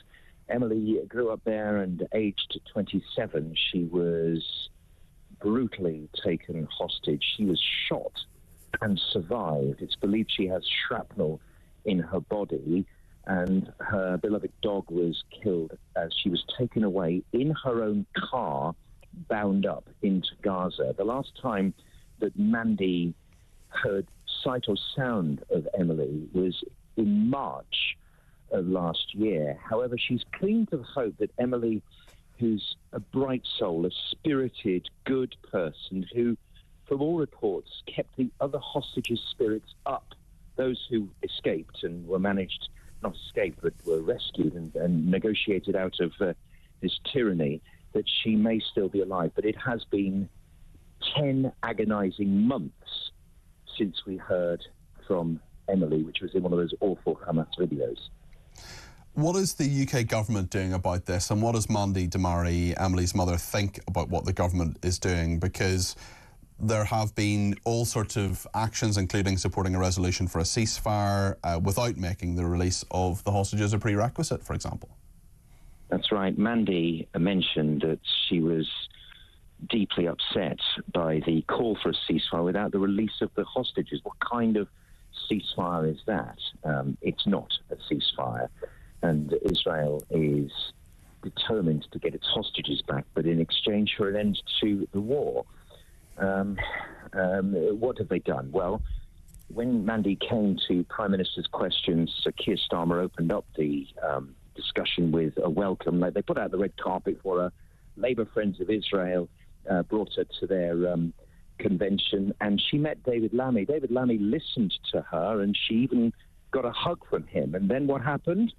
He put a Qatari kind of support out there on Twitter a little bit later without reference to her at all. He then wrote this rather lame op-ed, I should say, in the Jewish News, with how much she cared, but there's been really nothing more than those mealy words, really. There's nothing about this. And that's why, you know, as she's a British Israeli, the only known living one, still in Gaza, Tottenham Hotspur, her beloved football club, are putting together another awareness protest with yellow ribbons. The Supporters Association are behind it. The club aren't. The club won't get involved in these things. They have a history of kind of putting their hands up and not getting involved. So it's very much a grassroots supporters thing. But what a noise they're making, and what an awareness everyone's trying to bring to it. And again, to you, Peter, thank you for engaging us all in this. Well, we've got to, and it's, you know, it's the end of Hanukkah this week. It's one of the few times in the last 100 years, I think it's 3 times that Hanukkah has coincided with Christmas, and I hope you had a nice Hanukkah, Johnny. And it is, you know, it's the festival of light. It's about hope. It's about remembering people and remembering, you know, a fellow British citizen. I know she's British Israeli, but she is a British person as part of that. And she is one of just 100 people who are living in those horrendous conditions. And, you know, we're going to keep that light alive. We're going to keep remembering them and hoping that very, very soon they are released. I mean, what hopes do you have for the negotiations that are going on at the moment with Hamas terrorists? They're happening in Qatar, and we know that Israeli senior security personnel are involved in those sort of proximity talks. Well, the war in Jabalia has reached a real moment of victory, I think it has to be said, for Israel. So they have their foot on the neck of the Hamas terrorists, who've been reduced to a guerrilla organisation, really. And so, therefore, the negotiations are no longer with a sort of connected militant organisation. They're with individual guerrillas who are left in the fight in their own self-interest. So it's very difficult to gauge how you negotiate with an organisation which has been reduced so massively, and I think thankfully to the world. Yeah, there is an awareness in this Labour government, in the whole Parliament, of this plight. And I spoke also to Sharon Hodgson MP, who's the MP for the area around Gateshead, Washington, and Sunderland, and she actually started crying in our interview, because she said, I have a daughter myself whose name is Emily, who is also 27 and who also turned 28 while Emily Damari was in captivity. So she really feels this. So I'm sort of pleading with those who really viscerally care for this poor girl, this young woman, that something can be done, which is concrete. And over the hill comes Donald Trump, who says all hell to pay for if they're not released. So I think that's got to be the biggest hope for the world's most powerful man coming into power. We'll certainly see what happens when he becomes president, and hopefully that will change things. Johnny, thank you very much indeed. That's Johnny Gould, who is a fellow presenter here on Talk, who's been in discussions with Emily Damari's family there. She is the British Israeli woman taken hostage by Hamas terrorists during the 7th of October, still being held hostage 400 days later. And Tottenham Hotspur Football Club supporters are an awareness campaign today. And I just thought, you know, Thursday's the end of Hanukkah, maybe we should just talk about this again. And so we have on this programme. Lots of people getting in touch in regard to immigrants jumping the queue for the NHS. Bruce says, why are we letting immigrants jump the queue? Is it because of their human rights? Who puts their human rights above ours? I'd love to know. Nikki says, regarding illegal immigrants jumping the queue, this is normally because they require an interpreter, which charges by the hour. Therefore, it's cheaper for the NHS to see them first to save paying more for an interpreter. I don't agree with this, but if you need an interpreter, in fact, you think you should be paying for it yourself. Gary in West Yorkshire says, any civilization that refuses to act to protect its women and children has ceased to serve its most important basic function, says Gary. And Fiona says, we should be asking, why are the government putting the needs of migrants before citizens? They know this will anger the majority, yet they're still doing it. That is the power of devolution, says Fiona. Well, is it part of it, or is it a national policy? We will be asking Wes Streeting about it. We will hear from him tomorrow on this programme. It's going to be an interview recorded quite early in the morning, and Phil Dave is going to be undertaking that interview. I will be talking to Richard Tice as well. We hope to speak to the Conservatives. It's going to be a big political show tomorrow, as it sometimes is on Sundays. We'll see what we can do. And if there are things that you think, if there are questions that you want to be asked of Richard Tice, of Wes Streeting, we're not sure who the Conservative representative is yet, but we'll hopefully get one. Let us know. give me a shout. 0344 499 1000 or text them through 87222 with the word talk in your text, or send me a WhatsApp on the main number 0344 499 1000. We're going to take some of your calls next here on Talk. Stay with us.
Across the UK, on DAB+, on YouTube, on the app, on your mobile, the home of common sense.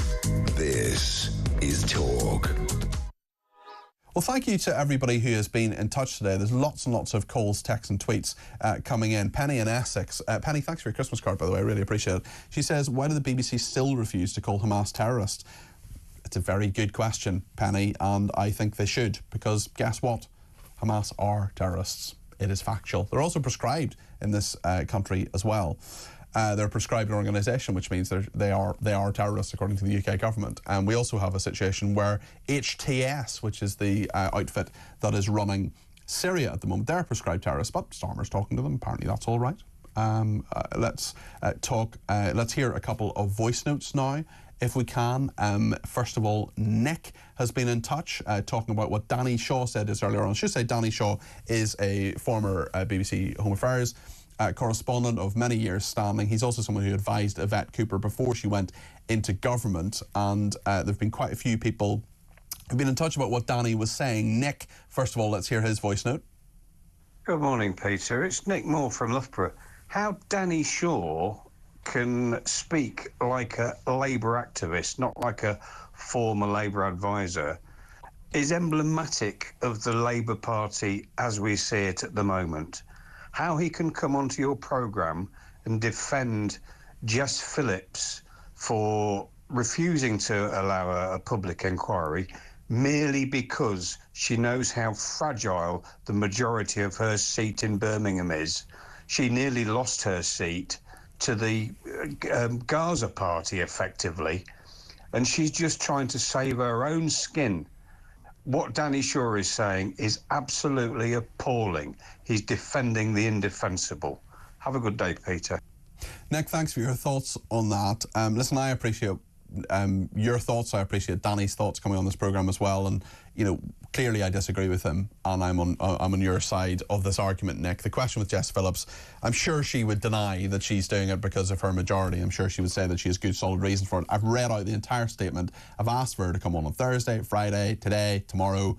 You know, I don't think that's going to happen.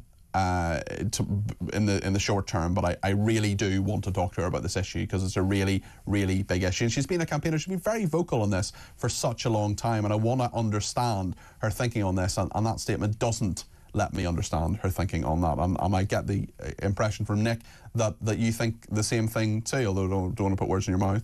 Mark has been in touch on Danny Shaw as well. This is what Mark has to say. Morning, Peter. It's Mark in Lancashire. Just wanted to take issue with something that Danny Shaw said, that there's already been an inquiry into the Pakistani rape gang issue. That inquiry was a total whitewash. When you read the report, they focused on many, many areas where there hadn't even been any evidence of any Pakistani rape gangs. In fact, Rotherham, one of the most prolific areas, was only mentioned once in the whole 200 pages. The reason they want an inquiry by only Oldham Council is because many of the people that are actually on the council are Pakistanis themselves. So basically, it's the local Pakistani community marking their own homework. They want a local cover-up, just like they've had a national cover-up with the first report. We need another national inquiry run centrally by people who are totally not connected to any of these accused communities.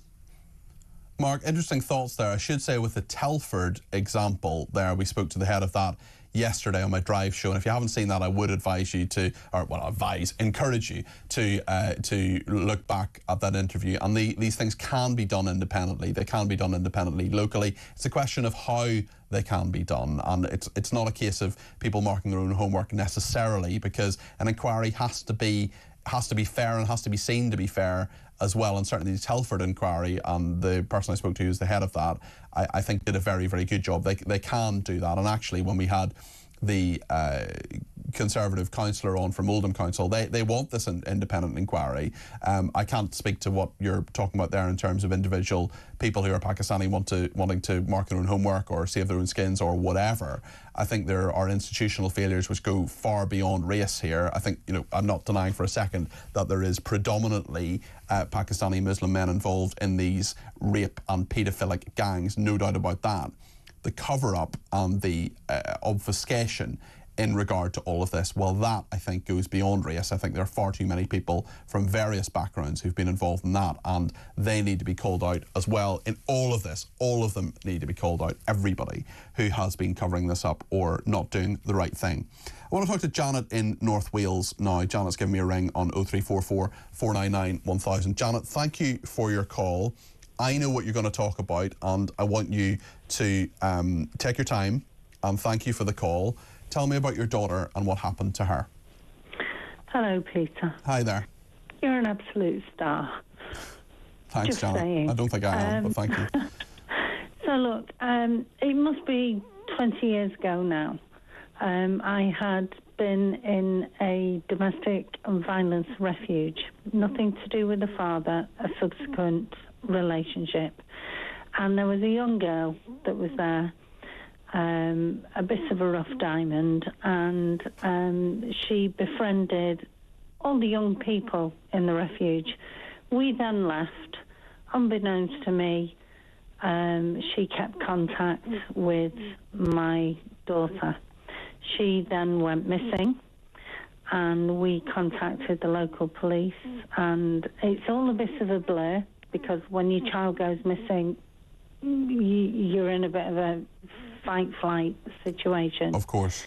And we spoke to the local police. I gave them this girl's name, and they said to me, oh, well, she's a heroin-addicted prostitute tied to the Asian prostitution rings.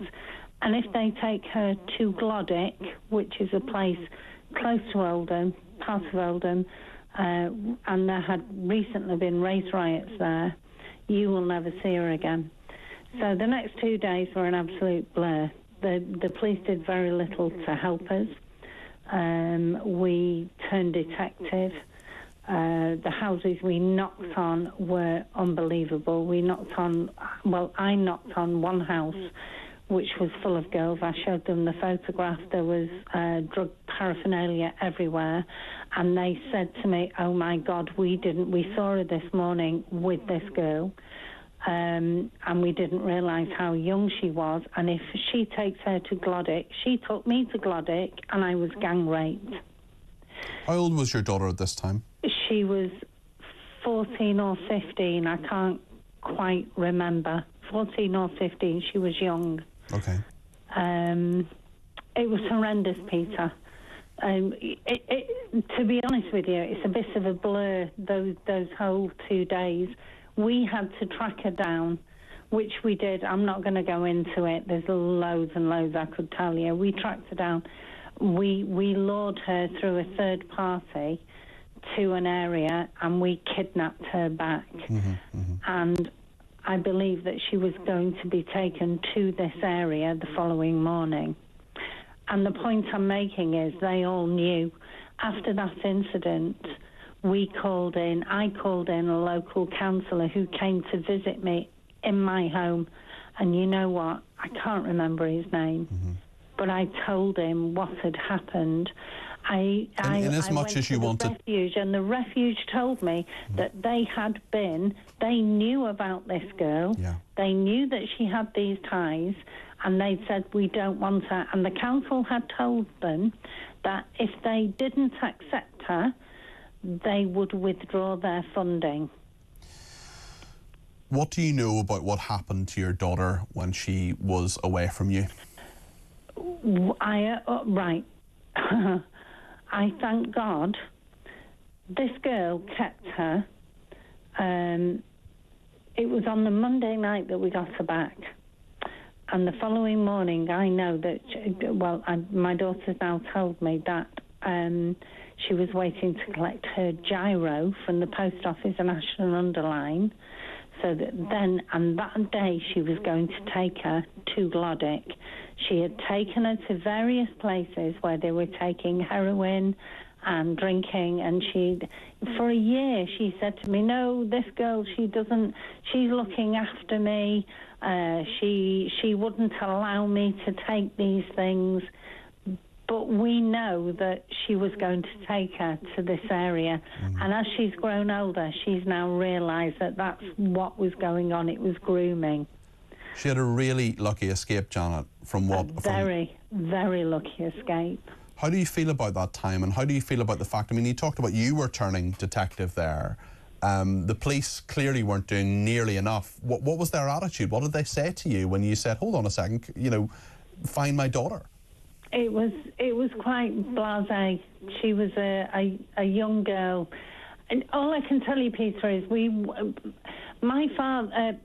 her father and I went to the police station, and they said, when I mentioned this girl's name, her.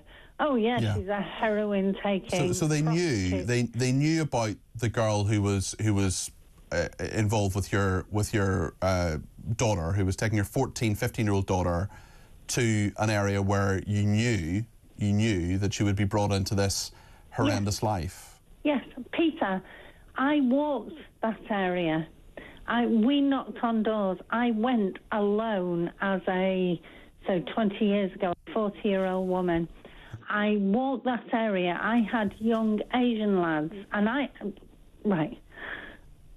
really, really am not racist, whatever anybody says, but it was a predominantly, it was an almost entirely Asian area, and I had young Asian lads coming up next to me in cars, slowing down and looking me up and down, and there was I was walking around. I didn't care.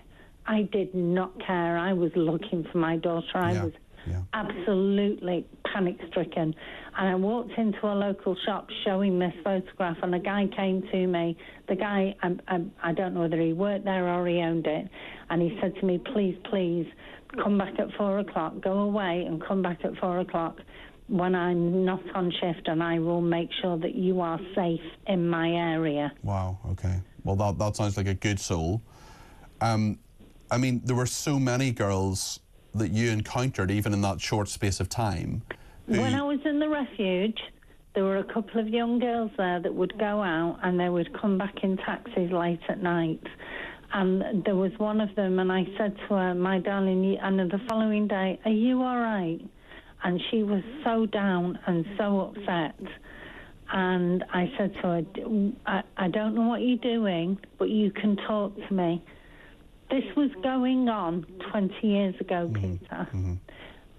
And they knew about it. So when you see now, Janet, just finally, when you see now that we know this is still going on, we know that things can be done. We know what you knew, you saw the problem then. The police knew what the problem was then. And this is still going on 2 decades later. And there are many young girls, 14, 15 years old, like your daughter, who the most horrendous things are happening to. I mean, what goes through your head when you think of them today? It makes me really angry. There is something wrong in our society, Peter. We've kind of fractured everything, and I don't have the time to go into it. The way we've fractured our society, and we've fractured families, and the authorities they're just kind of on another planet. They either don't want to see it or they don't see it. It's one or the other. Well, I think they do see it.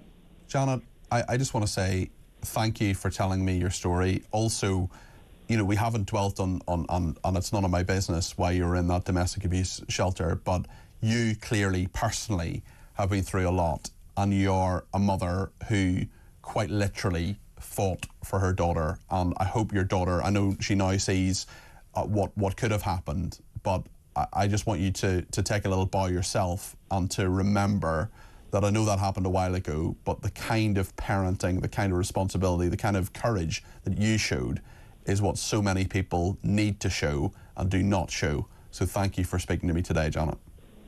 You're a star, Peter. Thank you. Thank you very much indeed. That's Janet there in North Wales. It's horrendous, it's terrifying, and it's still going on. Stay with us here on Talk.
Like fraud or counter-terrorism, but the public never see that.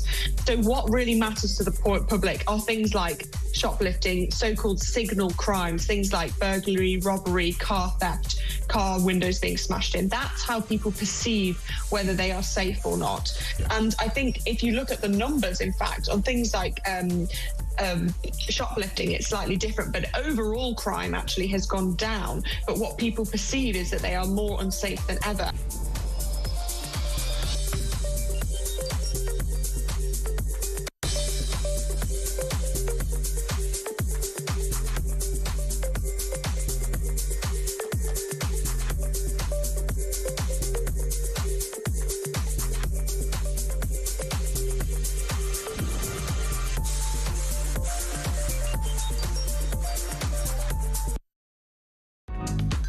the UK. On DAB+, on YouTube, on the app, on your mobile. The home of common sense. This is Talk. Kim in North Wales says, I would love to give Janet a hug, sending loads of love to her. Thank you very much indeed, Kim. I'd love to give her a hug as well, actually. Great person and just so brave to go on national radio, national TV and talk about that. Claire says, good morning, Peter. I cannot believe that our British hostage, Emily Damari, has had so little media exposure. Does it seem that we have to clang the Hamas bell for the Hamas cause all the time? Palestine is the mighty liberal left cause. Now, if another British person was kidnapped in some far-off land, it would be called out in every media channel. When British people are killed in an accidental incident, we hear it on a slow news evening. Why the hush-up? Could it be establishment anti-Semitism?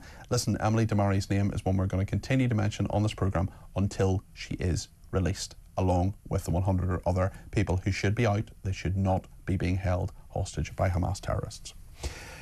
You've probably noticed that it's pretty cold. Temperatures have fallen as low as minus 8.6 degrees and up to 30 centimetres of snowfall expected in some areas of the UK. Let's get the latest from Joe Wheeler, who is my favourite meteorologist. Joe, great to talk to you. What's happening out there? When's it going to change? When are we going to get some sunshine back?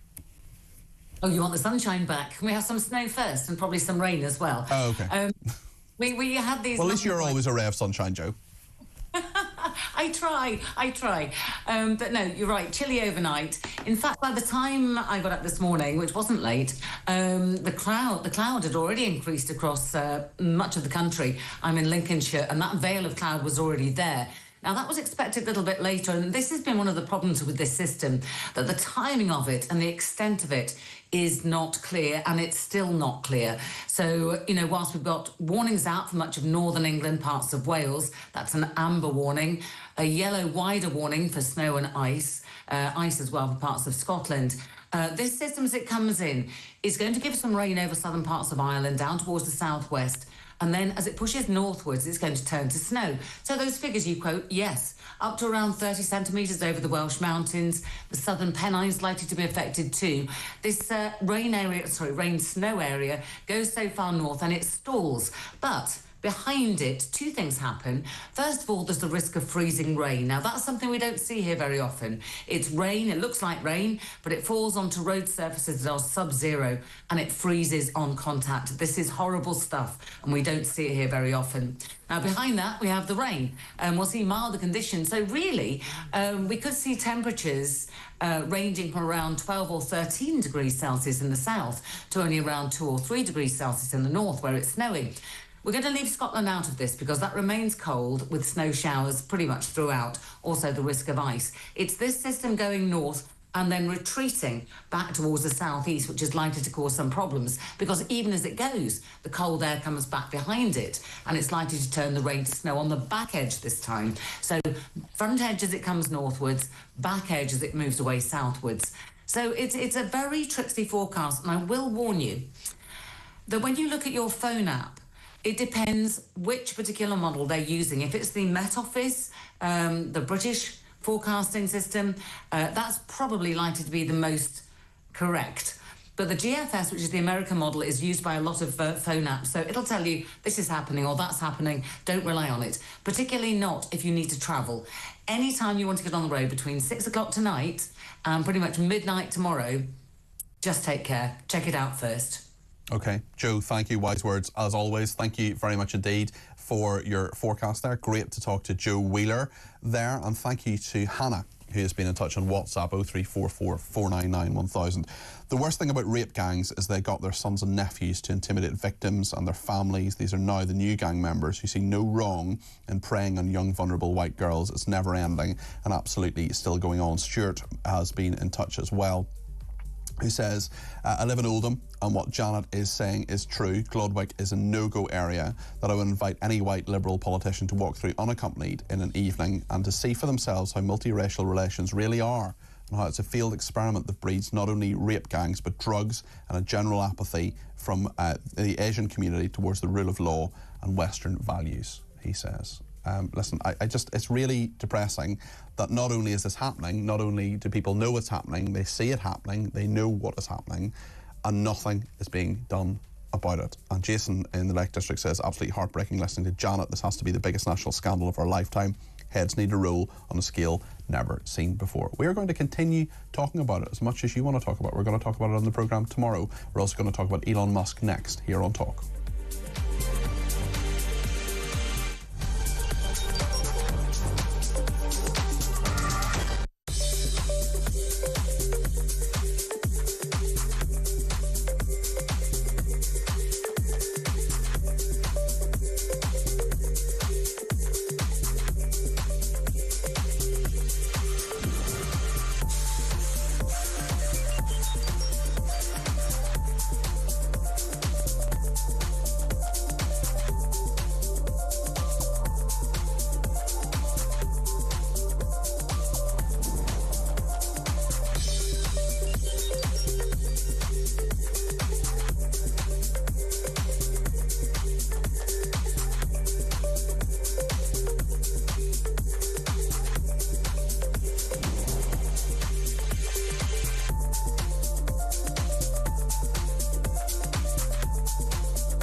Across the UK, on DAB+, on YouTube, on the app, on your mobile, the home of common sense. This is Talk.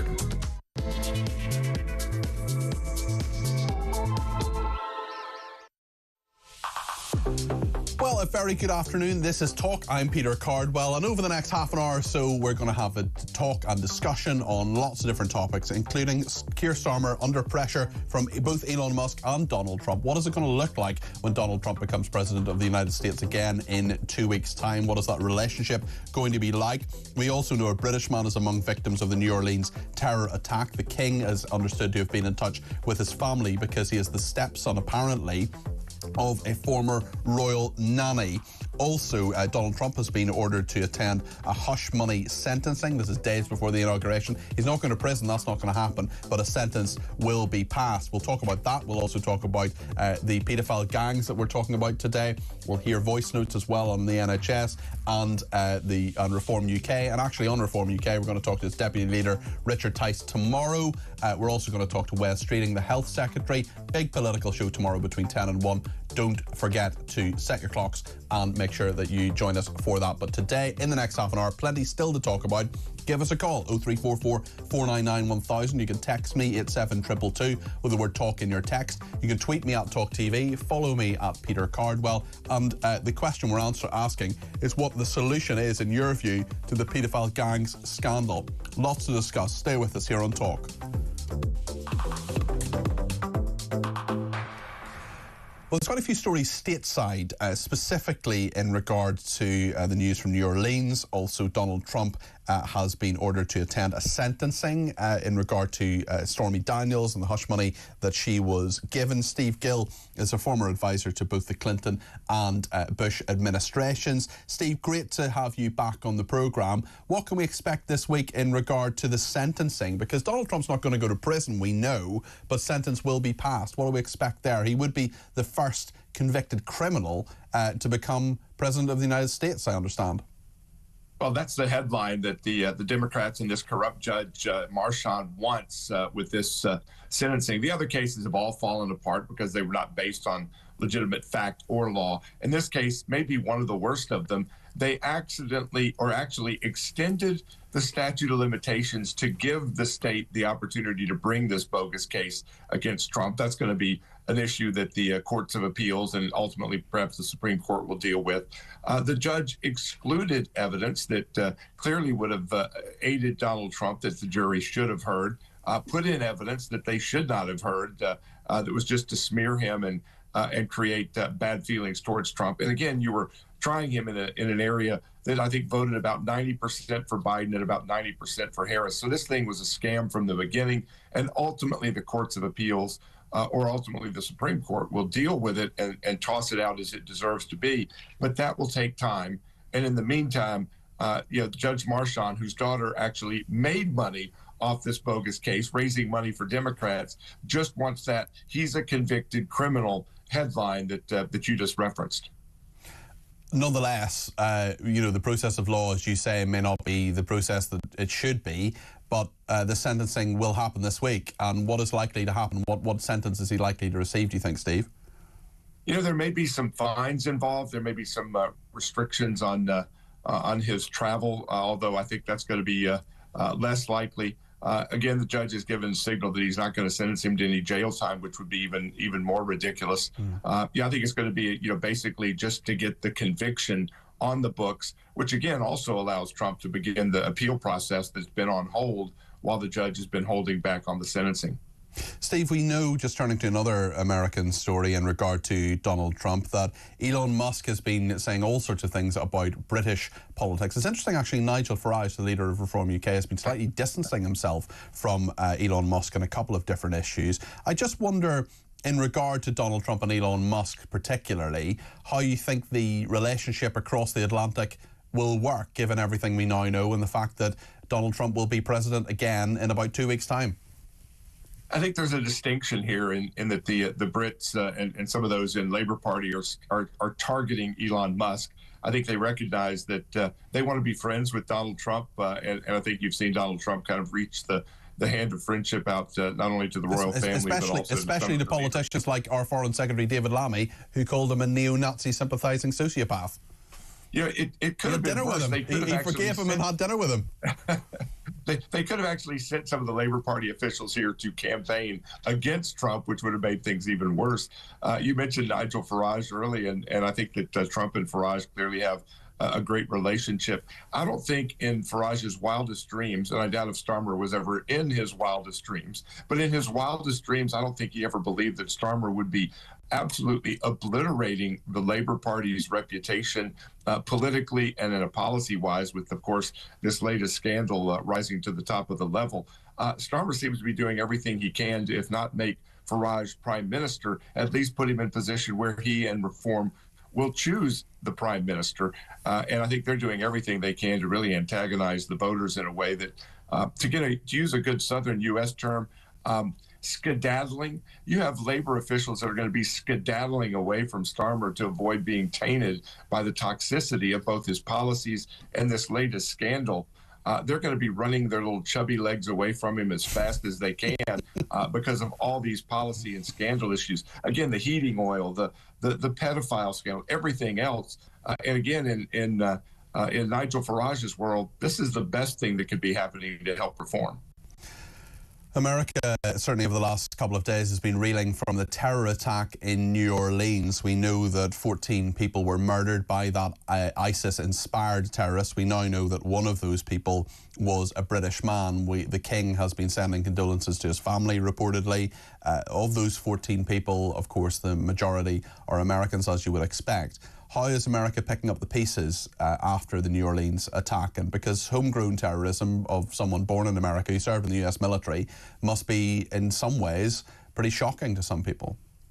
I think it's very shocking and apparent, particularly on a holiday setting in New Orleans. And the death toll has really touched people in different ways. There was an 18-year-old girl who had just graduated from high school, a former American football player at Princeton, a college graduate from the University of Alabama who was in Sigma Chi fraternity. I mean, you have again in the touch that it made to Great Britain as well.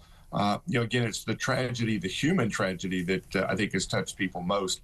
But also the FBI has so destroyed their credibility over the last 4 years that when they have, a special agent in charge come out who can barely speak incoherent English, who has a nose ring in violation of the rules of the FBI, who denies that this was a terror act when she knew there was an ISIS flag in the truck. There was a very confused, different layers of information. They said it was a terror attack, then they said it wasn't, then they said it was again, they said he had accomplices, then they said he hadn't. It just seemed that the information that was being put in the public domain by authorities, certainly in the first sort of 24, 48 hours, until that big long press conference on what would have been Thursday morning with you, Thursday afternoon with us, it just seemed to be pretty confused. Well, and this has been the track record of the FBI, which is why most of us believe the top level of the FBI, who targeted Donald Trump wrongly over the last 4 years, who have been involved in various operations that were mishandled or intentionally misrepresented. Again, the FBI has destroyed their credibility, and even the agents on the ground seem to be lacking in the capability and the trust that the Americans demand. This particular terrorist activist had been radicalized long ago while he was in the military, was speaking out with his radical Islamist ideology in the military. Nobody said anything. He wasn't being tracked down. This guy should have been on radar screens, and it raises the question of how many others like him are in this country, either homegrown or imported through our open borders, that the FBI, that our intelligence officials are not paying attention to, and that will lead to even more carnage in the weeks and months ahead. We spoke about Donald Trump there a moment ago, and of course Monday is the 6th of January, the 4-year anniversary of what happened in the Capitol riots.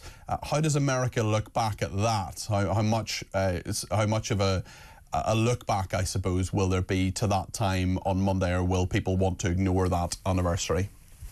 I think some of the media will want to make it a highlight day, as they've done for the last 4 years.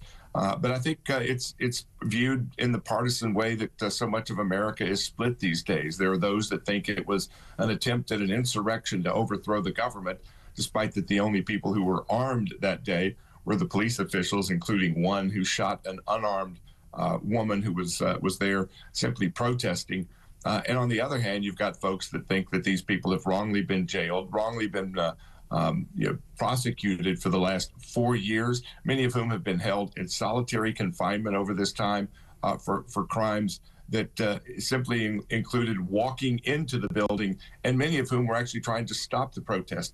Thousands of hours of film have not been released that would show the truth.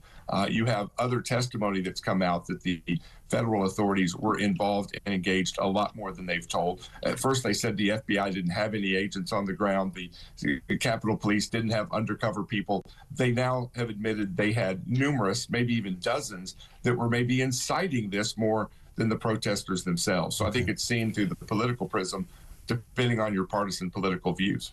Steve, thank you. That's Steve Gill there, former advisor to the Clinton-Bush administrations. Quite a lot happening stateside, of course. And we'll get your views on all of that, and indeed the paedophile gangs scandal, the NHS and translators, and a few other points between now and the end of the programme.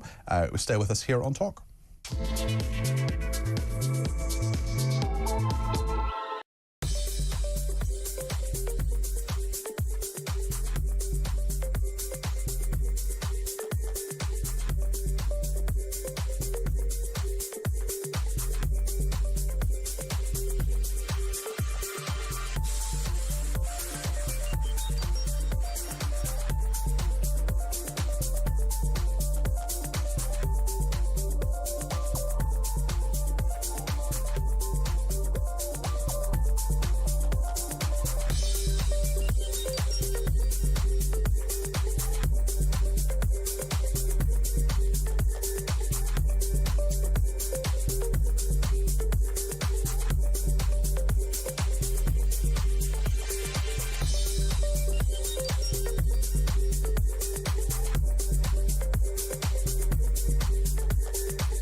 nonsense. It really is. And her whole thing, she's trying to create something and then turn it into something that it isn't. She's sort of very strange. We're not in the pursuit of perfection. We're in the pursuit of joy. Yeah, joy. I mean, it's so... Surely she should just admit it. She's in the pursuit of money, isn't she? Isn't that what she's up in pursuit of? Yeah, she's after Gwyneth Paltrow's place, who makes much of money from what she does. Yeah.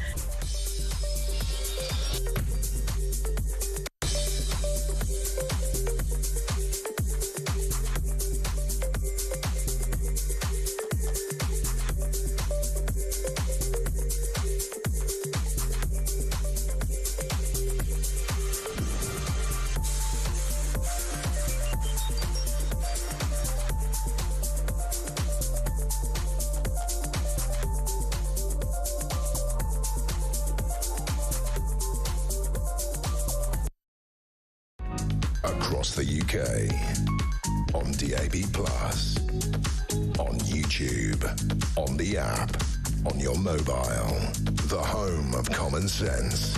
This is Talk. Nikki has sent a voice note about the Reform Party, about Reform UK. That's something we've been talking about. In fact, tomorrow we're going to talk to the Deputy Leader, Richard Tice. We're also going to have an interview with Wes Streeting, the Health Secretary. That's coming up tomorrow in my programme between 10 and 1. We're hoping to speak to the Conservatives as well. But first of all, let's hear from Nikki on Reform. Good morning. I wish you would stop bigging up Reform the whole time. You make it sound, and some of your callers, as though Nigel Farage is going to become the next Prime Minister. Well, he's not, because there's millions and millions that absolutely abhor the man and all that Reform stands for. Can you be a bit realistic sometimes and think of us other folk who would never, ever vote Reform? Thank you very much. It's Nikki from Kent. Nikki and Ken, thanks very much. Yeah, I'm very happy to be as realistic as we can be in regard to politics. What we have found with Reform UK, who, you know, I'm not a member of. In fact, I used to be a member of the Conservative Party. I'm not anymore, but I worked for them for 3.5 years. I was a special advisor in government, which you may know, Nikki. But certainly what is clear is that there are a lot of people who watch and listen to this station who are Reform UK supporters. We know that they have... You cannot deny that there's been a political earthquake in this country. 4.1 million people, 600,000 more than voted for the Liberal Democrats, voted for Reform UK. And we're going to continue to cover what Reform say and do, because they are very dynamic and interesting, and I would argue more interesting than the Conservative Party in terms of what they're actually doing and opposing at the moment. We're not slavishly pro-Reform, certainly not. We're not in hock to any political party. And we call out problems where there are problems. And Nikki, I promise you, if you watch my interview with Richard Tice tomorrow during the programme between 10 and 1, you're going to see as robust an interview with him as you will see with any other politician. Let's hear a voice note now from David on the NHS paying for translators. Hello, Peter. This is Dave here in Spain. Now, I've got full access to the Spanish health system because I'm a taxpayer and I work here. So I've got full access to the Spanish health system. Now, I don't speak Spanish that well. Now, they do not provide a translator for me. I either have to use Google Translate or pay myself for a translator. So why is the National Health Service of the UK paying translators for people that don't speak English, which is the language of the country? I just don't get it. I think that's a very, very good point. I can't disagree with a single word you've said, Dave. I think that's perfectly reasonable. Simon in Devon has said, can you please ask Wes Streeting tomorrow why he has kicked the social care policy down the road after having at least 5 years in order to put new ideas forward? And when he gives an inadequate answer, can you please persist until we get at least a reasonable answer that doesn't include £22 billion black hole? Here's hoping, says Simon in Devon. Simon, I'm not actually doing the interview myself. It's my colleague Phil Dave who's going to speak to Wes Streeting early doors tomorrow morning, but we will play it out. I'll certainly pass that on to fill, and I know that questions on social care certainly will be asked. There's no doubt about that. Esme has been in touch and says, Peter, it's so lovely for Talk to discuss issues that everyone else is too frightened to say as they are regarding the rape gangs. I've been saying this for decades, that interracial relations do not exist. They will only exist when we insist on our values on immigrants that come into this country and adopting our culture, and be brave enough not to accept diktats by the woke brigade. Well, thank you very much indeed for that, Esme. Let's talk to Brenda in London, who's given me a ring about immigration. Brenda, you're very welcome to the programme. What would you like to say? Hi, Peter. Good afternoon. Good afternoon. Hi. Yeah, I was just thinking, when we get these people coming over by boats, wouldn't it be a good idea to check if they've got their documents, their passport? Well, often they throw them into the sea, Brenda. That's it. That's the problem. Sorry, I'm a bit nervous. Don't be nervous. No, take your time. Take your time, Brenda. You're making good points. This is the problem. You know, they're coming over. We don't know. They're walking our streets. Yeah. They're picking up our children. You know, it's just getting ridiculous.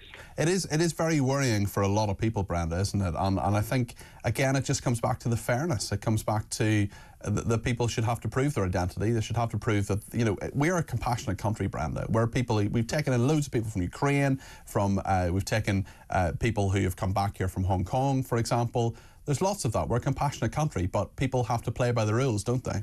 Exactly. You know, I mean, if they're coming over, you know, and they haven't got the right... If we want to go abroad, we have to make sure we've got our passports, yep. You know, all our documentation. These people, they're just swanning in. It's not fair, is it? It's not fair.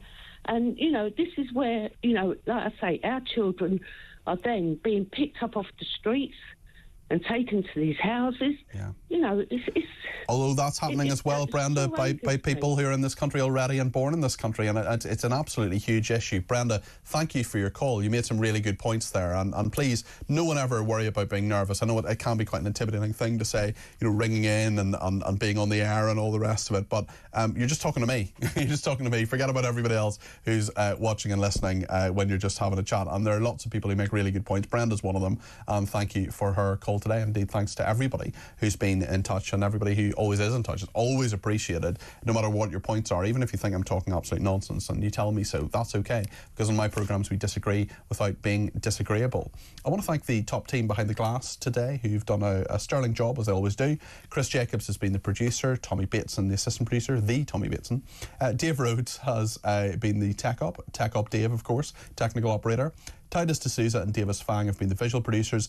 Ayabel Ferris has been the video editor, and Dean Spencer has been the weekend editor. Big show coming tomorrow, because we're going to have both the Health Secretary Wes Streeting and Richard Tice, the Deputy Leader of Reform UK, are going to be on the programme.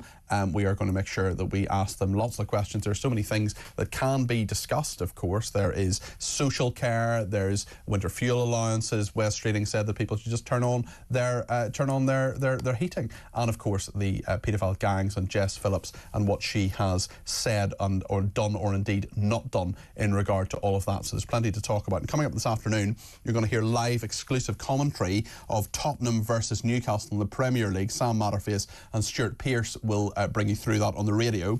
Then from 2:30, Adrian Durham, Troy Deeney and Scott Minto will take you around the grounds on Game Day Live and all the goals as they go in from the Premier League and EFL. And indeed, if you are continuing to watch, if you're watching on YouTube or on your connected device, you're going to see a range of programmes, various programmes with lots of different presenters on them. I took part in Clash of the Titans recently. I think they perhaps ran out of Titans, so that was a very good thing to do. And back tomorrow at 10 o'clock. David Bill will be here, of course, between 6 and 10, and then I'll be here between 10 and 1. And lots to talk about tomorrow. I want to get your views on the air, of course. You can give me a ring anytime. You're always welcome to do so. Have a lovely afternoon.